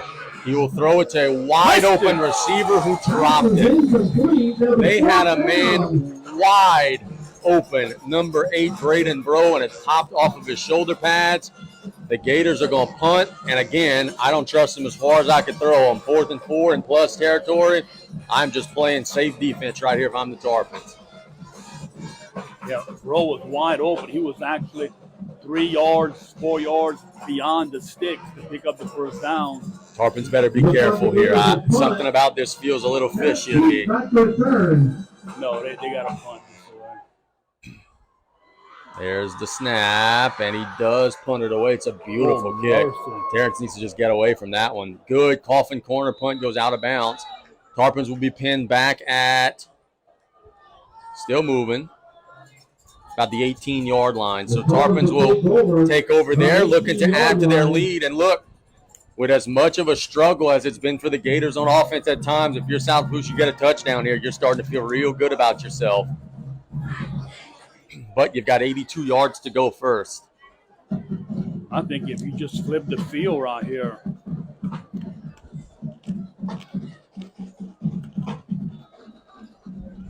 First and 10 from the 18-yard line. Carson Ogeron with 3 receivers and a tight end. Inside handoff to Tarpon. Draws the 20. Look out. Driving forward near the 27-yard line. Gain of about 9. He was 1 broken tackle away from being off to the races. They'll give him a first on that. Golden Motors first down. He got 10.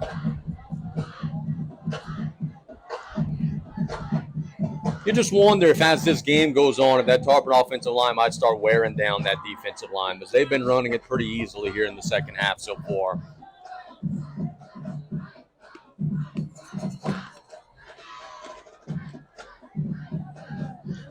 Tarpons are a little confused. Play clock down to 10, and they're really not all that close to getting the play off. Got to hurry down to 5. Now they're there. Ogeron hands it to Dardar. Nice blocking across the 30. Falls to about the 32. Gain of about 4. Good job, offensive line. Getting the push up front. Dardar does a great job. Running his offensive line and running forward, straight ahead. Sorry, be 1 minute, and counting in the third quarter. Quarter that the Tarpons have won 7-0 so far. 2nd and 6. Strong side of the field to the left. Ogeron rolls out that way. It's a quarterback keep. Now he reverses his field, cuts in across the 35 rather. Picked up about 2 or 3. Not a big gain that time, but he does fall forward. It'll be 3rd and 3. Tarpons do not have to run a play if they don't want to. There's a 1 second difference between the game clock and the play clock. The Tarpons could maybe use a free timeout here if they want to draw up something on 3rd and 3. They may just try and draw the Gators off sides. Well, you got to make sure you don't draw yourself off sides if you're going with the hard count. That's exactly what they try. No blinking. They'll let the play clock run down. I would try one more hard count, but it looks like we're going to the fourth quarter.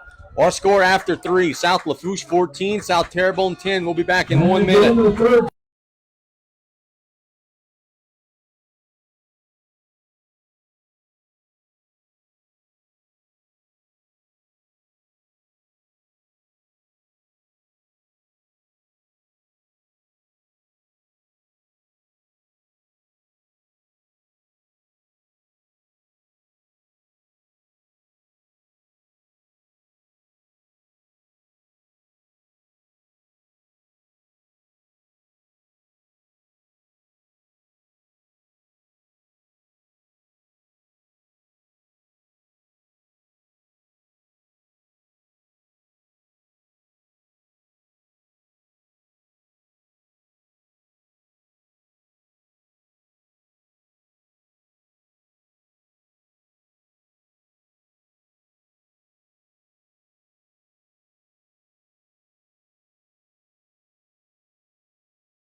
Maybe the biggest play of the ball game coming up here as we start the fourth quarter. Tarpon's playing a 3rd and 3 from their own 35, looking to add to their 14-10 lead.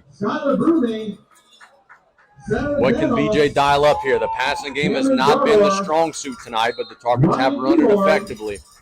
On the right hash, strong side of the field to the left. Ogeron gets the snap. It's a quarterback power, picking through the line, and he's got it. Still driving across the 40 at that. All heart there. Got a good push, and then Ogeron just didn't take no for an answer. It's a Golden Motors first down. To the 42-yard line. Well, we got to get Dominic upstairs. He told us the game plan at halftime, didn't he?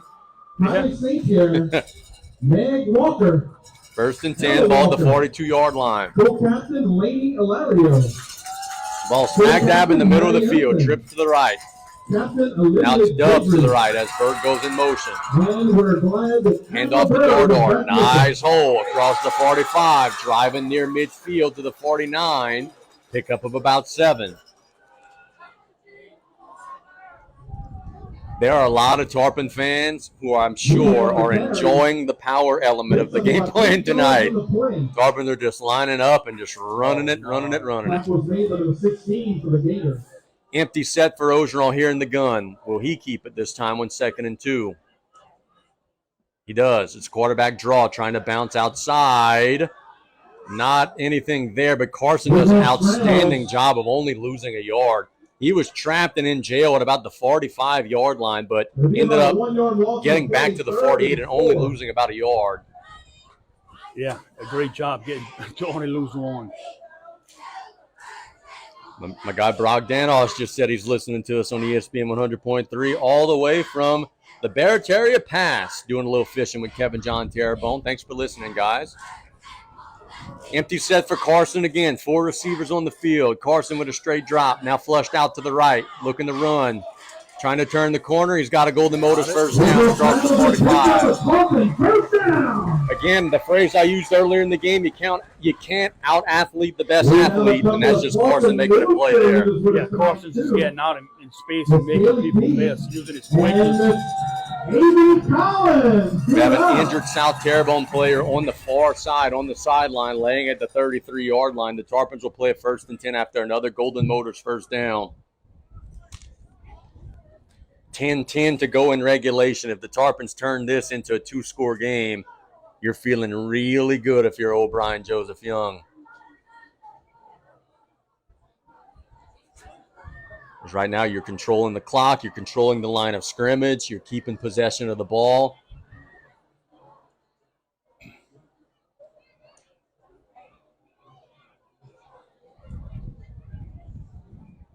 Tarpons trying to get their 3rd win of the season.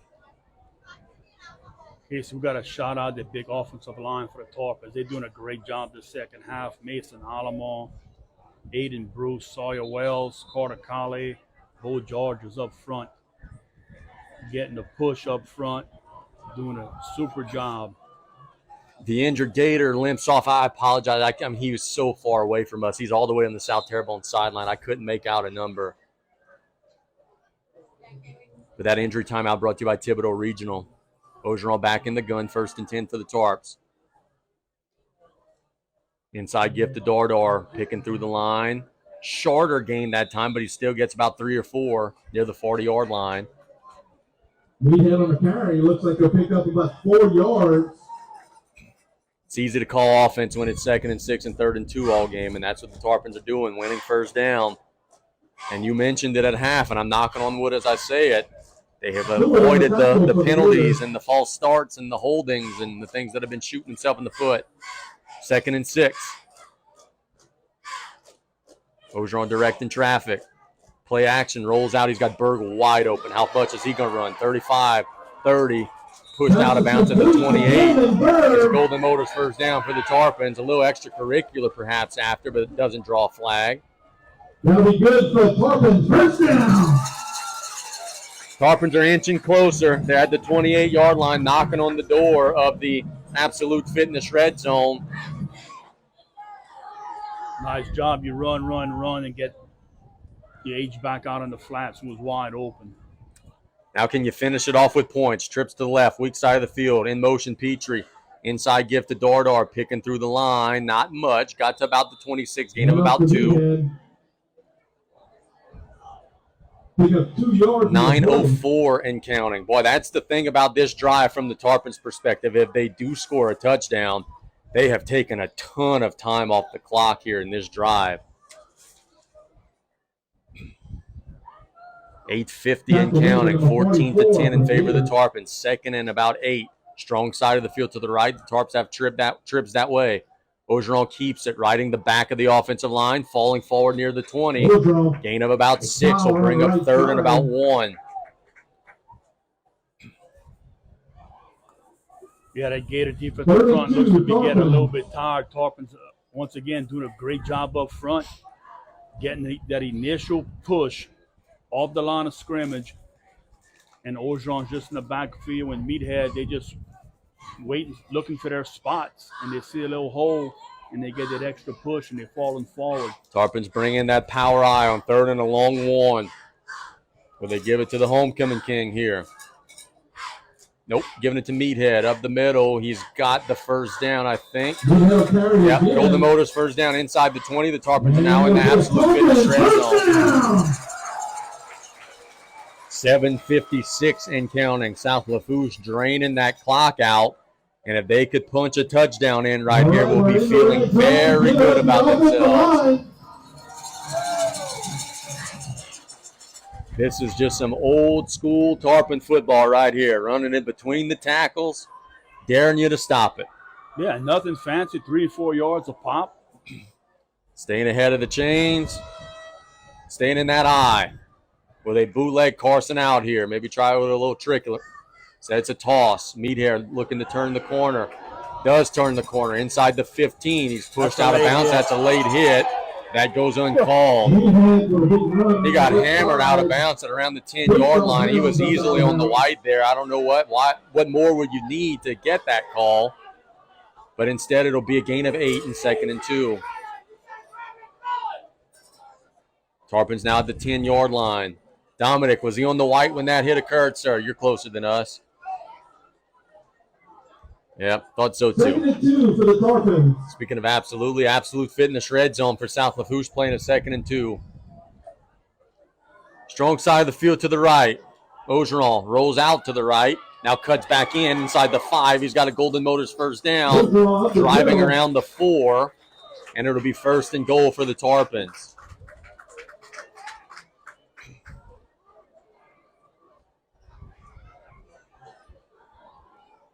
7:06 and counting. The Tarpons are just grinding down the Gator defense. Now, can they punch it in?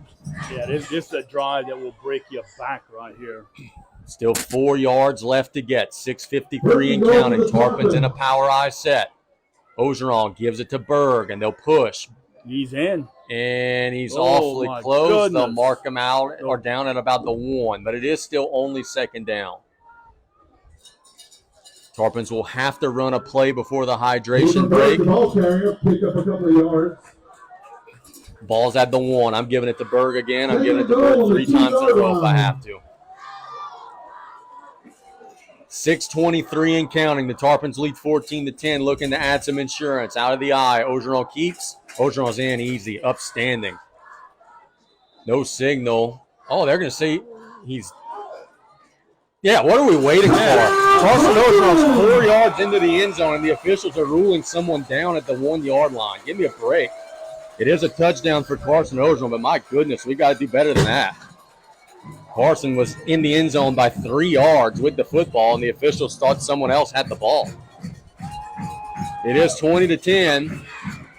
I mean, there was no fake. He kept the ball on the quarterback. And was standing in the end zone with the ball. Tarpons are going for the swing and gate. I don't know that you need to do this right now. And they don't convert. And now it'll be 20-10. I'm not sure about that one. 6:08 to go. The Tarpons add a 2-score advantage. We'll be back in 1 minute on ESPN 100.3.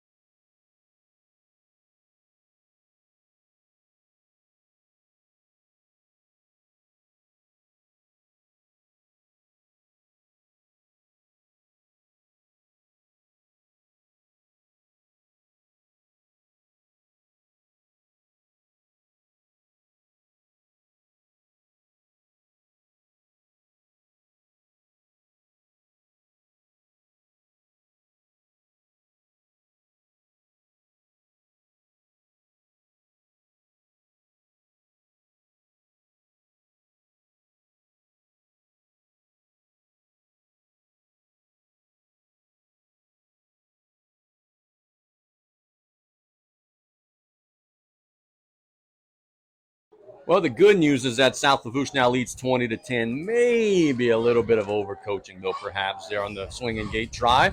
But it's okay. The Tarpons lead by 10. If they would have converted it, we would all be saying that is the greatest play ever. So that's the way it works. No, I wouldn't. Now, if you're the Tarpon defense, you don't want to give up any big plays. You want to make the Gators take some time.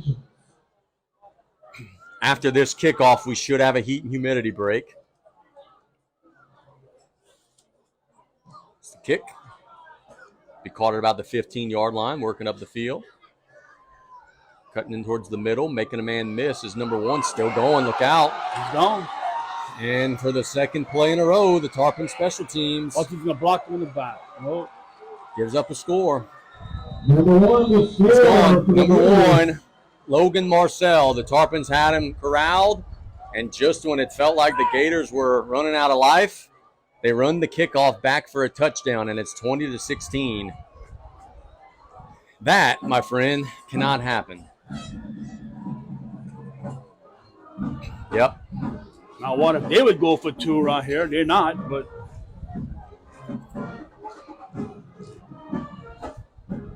I guess the only light at the end of the tunnel is a tired Gator defense should, in theory, have to come back out on the field. The extra point try is up, and it is good. The Gators have life. It's 20-17, 5:52 to go. Don't give up on this one yet. We'll be back in 1 minute on ESPN 100.3.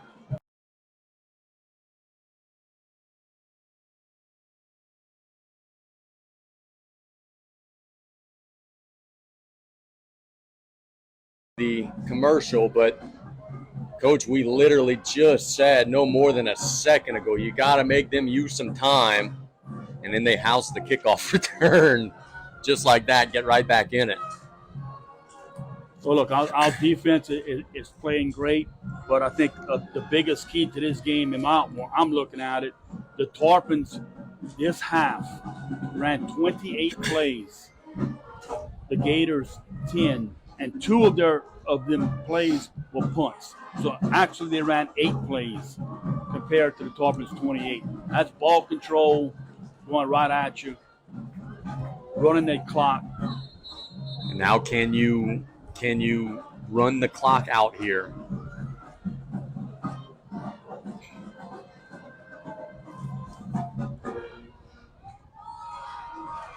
Third quarter score, Terrebonne leads HL Bourgeois 28-7. That scoreboard update is brought to you by 3T Oil, home of the drive-through oil change. 5:52 to go in regulation. We thought after the touchdown that the air was coming out of the Gators' balloon, but the kickoff return has them right back in it. Now can the Tarpons drain the last 5:52 away? Gutierrez's kick is a good one towards the sidelines, caught by Carmardale working up the field. This would be Angelette, my bad. And he's down to the 21. Thanks, Coach. Tarpons will play first and 10 from the 21-yard line. 5:45 to go. The Gators have 2 timeouts. So you figure you get 3-4 first downs. You could bleed a lot of this dry, but you got to get them. Well, the last time Tarpons touched the ball on offense, 16 plays and 82 yards. I'd like another order of that, please, sir. You do that, victory. Yep, you do that, you're in the game taking a knee. Ogeron is not on the field yet. Is it going to be a direct snap to Meathead? Ogeron's at receiver. Yeah. What type of trickeration do the Tarpons have? What are we doing here? Now Carson he just didn't have his quarterback stuff ready, and Tarpons are going to be flagged. This is a disaster.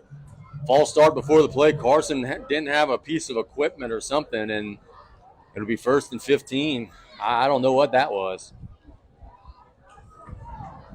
If it was a trick play, there was only one team fooled, and they're wearing blue. Got to try it again. Got to pick up 15 yards now.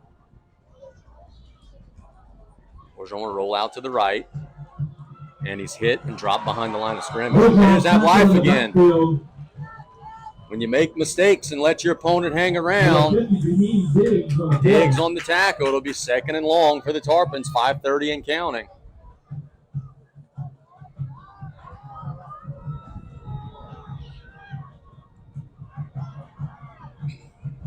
Trips to the left side of the field. Ogeron gets the snap. We'll throw it to Petrie, who's hit, but makes the grab at the 20. So a nice gain, and Terrence gets slammed down, and no flag. Some fans are not happy. It'll bring up 3rd and 12.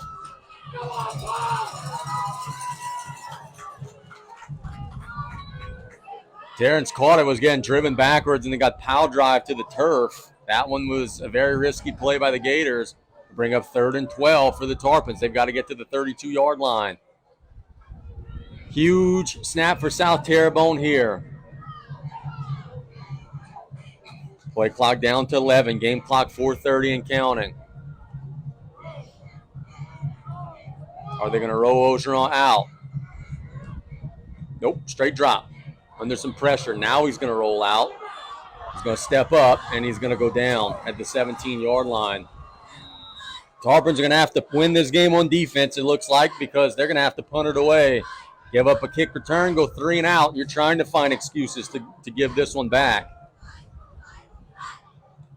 And now, we talked about this throughout the whole broadcast. They have almost blocked punts all night.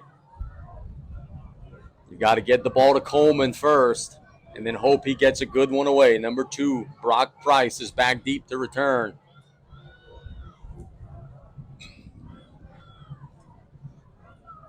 Waiting on the snap. It's there. They're coming. He gets it away. It's a wobbly kick, but it's a pretty good one. Fair caught.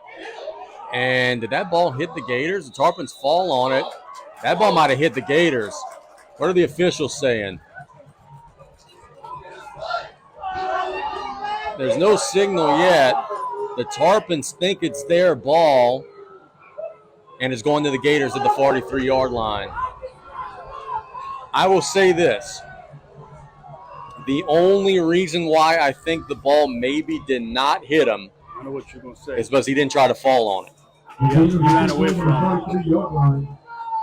But the Tarpon defense with 3:31 to go has to hold firm. The Gators in plus territory at the 43-yard line. Can we get one more stop? Blanchard in the gun. Hands it off. Picking through the line, not a whole lot. That's Diggs on the carry. Must be the Riggs on the carry. Got about a yard. We'll give them 2. It'll bring up 2nd and 8. 3:17 and counting. Tarpon's got to be careful not get a penalty for extra yardage to give the Gators extra yards. 3:09 and counting. The Gators down 3. 2nd and 9. Blanchard joined in the backfield by Dupree. Strong side of the field to the right. Inside handoff. Across the 40, but still not a whole lot. And there's a little pushing and shoving going on at the end. That one got flagged, but it is getting a little chippy. It'll bring up 3rd and 6 for the Gators. No idea why the clock is just not running right now. There is a flag. Paul just dropped the flag. There was a flag on the home sideline.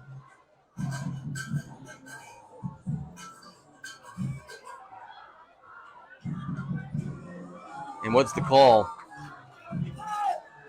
Illegal formation on South Terrebonne, so that play's not going to count. We couldn't see the flag. The Tarpon football players were blocking us from the view, but the line judge down there did drop a flag, so the down will not count, and instead it'll be 2nd and 14. That helps. Had to be some type of illegal formation. Blanchard in the gun, strong side of the field to the right. He rolls out, throws to the sideline, and it's waiting for Jarvis with the interception. The Tarpon defense is going mad with 2:39 to go. South Lafourche is a first down or 2 away from maybe winning this one. Jarvis jumped the route all night long. The Tarpons have been flirting with it. They finally made the play. Attaboy, Jarvis. The Tarpons force a turnover. The Gators have 2 timeouts. You're 2 first downs away from winning this ball game. What a play by Jarvis, man. That was one heck of a catch. It looked like Gators came back with that same play where they had the receiver wide open. This time, Tarpons were right there in great coverage. Now you got to protect the ball. 1st and 10 from the 42-yard line. The Gators have 2 timeouts. Ogeron, inside give to Dardar, driving across the 45. He's got about 5. That's a really good first down gain. Coach Aaron Babin will call his second timeout with 2:28 to go in the fourth quarter. Aaron is arguing that the clock ran a couple of seconds off. Aaron's got an argument. It should be about 2:31 added to the clock. Let's see if they'll win that argument. I was looking when he called timeout, and I looked at the clock. They ran about 2 or 3 seconds off.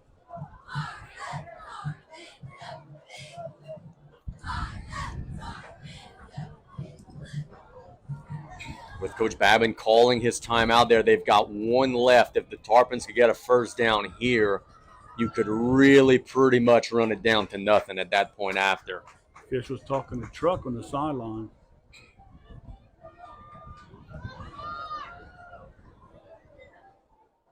Yeah, they did add some time. This is the right thing, by the way. He called the timeout at about 2:32. They added about 4 seconds. But it won't matter how much time's on the clock if the Gators can't get a stop here. It's 2nd and 5. If the Tarpons get another push, they will really be sitting pretty. Ogeron keeps it. He's hit short, but he's still driving, and he might have a first down. That's all man right there from Carson Ogeron. He just drove the defense across the 50. That's South Terrebonne's last time out. It'll be 3rd and awfully short. If the Tarpons convert here, the Gators will be out of chances to stop the clock, and the Tarpons will be able to bleed this pretty much dry. Timeout, Gators. So what do? Do you go with the sneak and push them forward? Do you give it to Bird? Do you give it to Meathead? Who's getting the carry here? You go back and look. We kicked the extra point. They need a touchdown to beat you. Please make some good decisions. Have fun and come home safe. But you're also a yard away from being out of here too, so just got to take advantage. You figure if you get the first down, you'd be able to run 40, 40, 40. So that's 126. That's 2 minutes. The most the Gators would have, even if you punted, it would be 10, 15 seconds. That's assuming that, you run 40 off every time and you're snapping it at 1. But then the actual plays themselves take time too. Yeah. So long story short, if you get this first down here, it's going to take a lot to beat you. 3rd and 1 from the Gator 49-yard line. The interception by Jarvis got us here. Ogeron keeping. The Gators are offsides. The Gators lined up offside. That's an easy call for Paul Trahan down there. I saw it live. They lined up offside. Their nose guard was in the backfield. They'll give it to them for free. And that's just a boneheaded mistake. If I'm saying it before the play, you can't be even touching helmets with the center. That's an easy call for the officials. And it's a Golden Motors first down, and now the Gators are in a bind. If you're the Tarpons, you hold on to the football, you stay in bounds, and you're going to be giving them the ball back with just about nothing. And if you get another first down, you're taking a knee. What a big mistake there.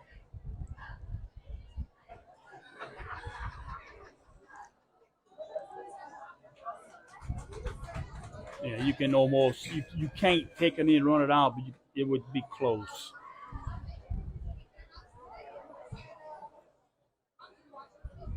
Ogeron, inside handoff to Dordar. The only thing that matters now is holding on to the ball, and he does. The play clock will start with the clock running 2:14.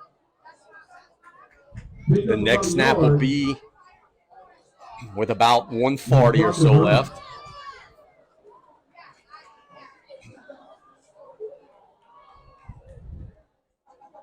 $1:58 and counting. There's still 22 seconds left on the play clock.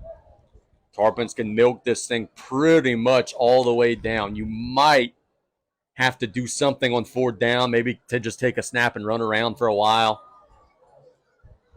But you also got to snap it at 1. Play clock down to 4. Oh, he nearly fumbled the snap. It's a toss to Meathead. He's going to get outside, and he's going to stay in bounds. Barely. The clock will continue to run. 1:22 and counting. They're going – Brian, this game's over. With the way they're resetting the play clock, this game's over. The next snap will be inside of 40 seconds, and this game is over. 33. It's not like the NFL where the play clock, automatically right after the play resets, it takes 3 or 4 seconds. And the Tarpon's next snap, right now, if I'm BJ Young, I'm taking a delay of game right here, and then I'm taking a knee, and this game will be over. There's 46 seconds left on the clock. The play clock still has 5 left on it. If I'm BJ, I'm taking a delay of game. Or he'll call a timeout with 38, and then you don't have to run a play here. You could take a knee, and the game will be over. So we think we're one victory formation snap away from the Tarpons winning on homecoming and getting the 3-1.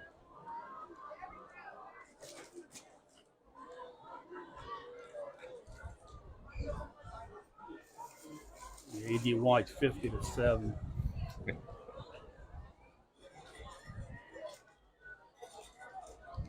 Chris Bergeron told me at the middle school, not the middle school, at the junior varsity game, he said, Woodlawn's still good, yeah, but they ain't got Ricky Collins anymore.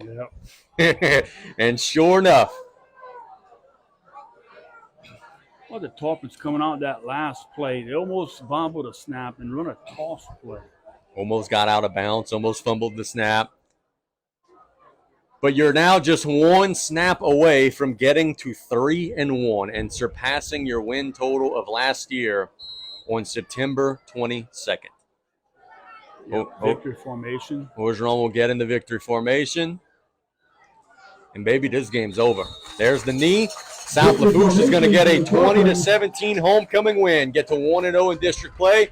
Brian, let's do this. Let's take a 2-minute break. When we get back, we'll recap this one. South Lafourche getting a homecoming win over the Gators. We'll be back in 2 minutes to wrap it all up on ESPN 100.3. And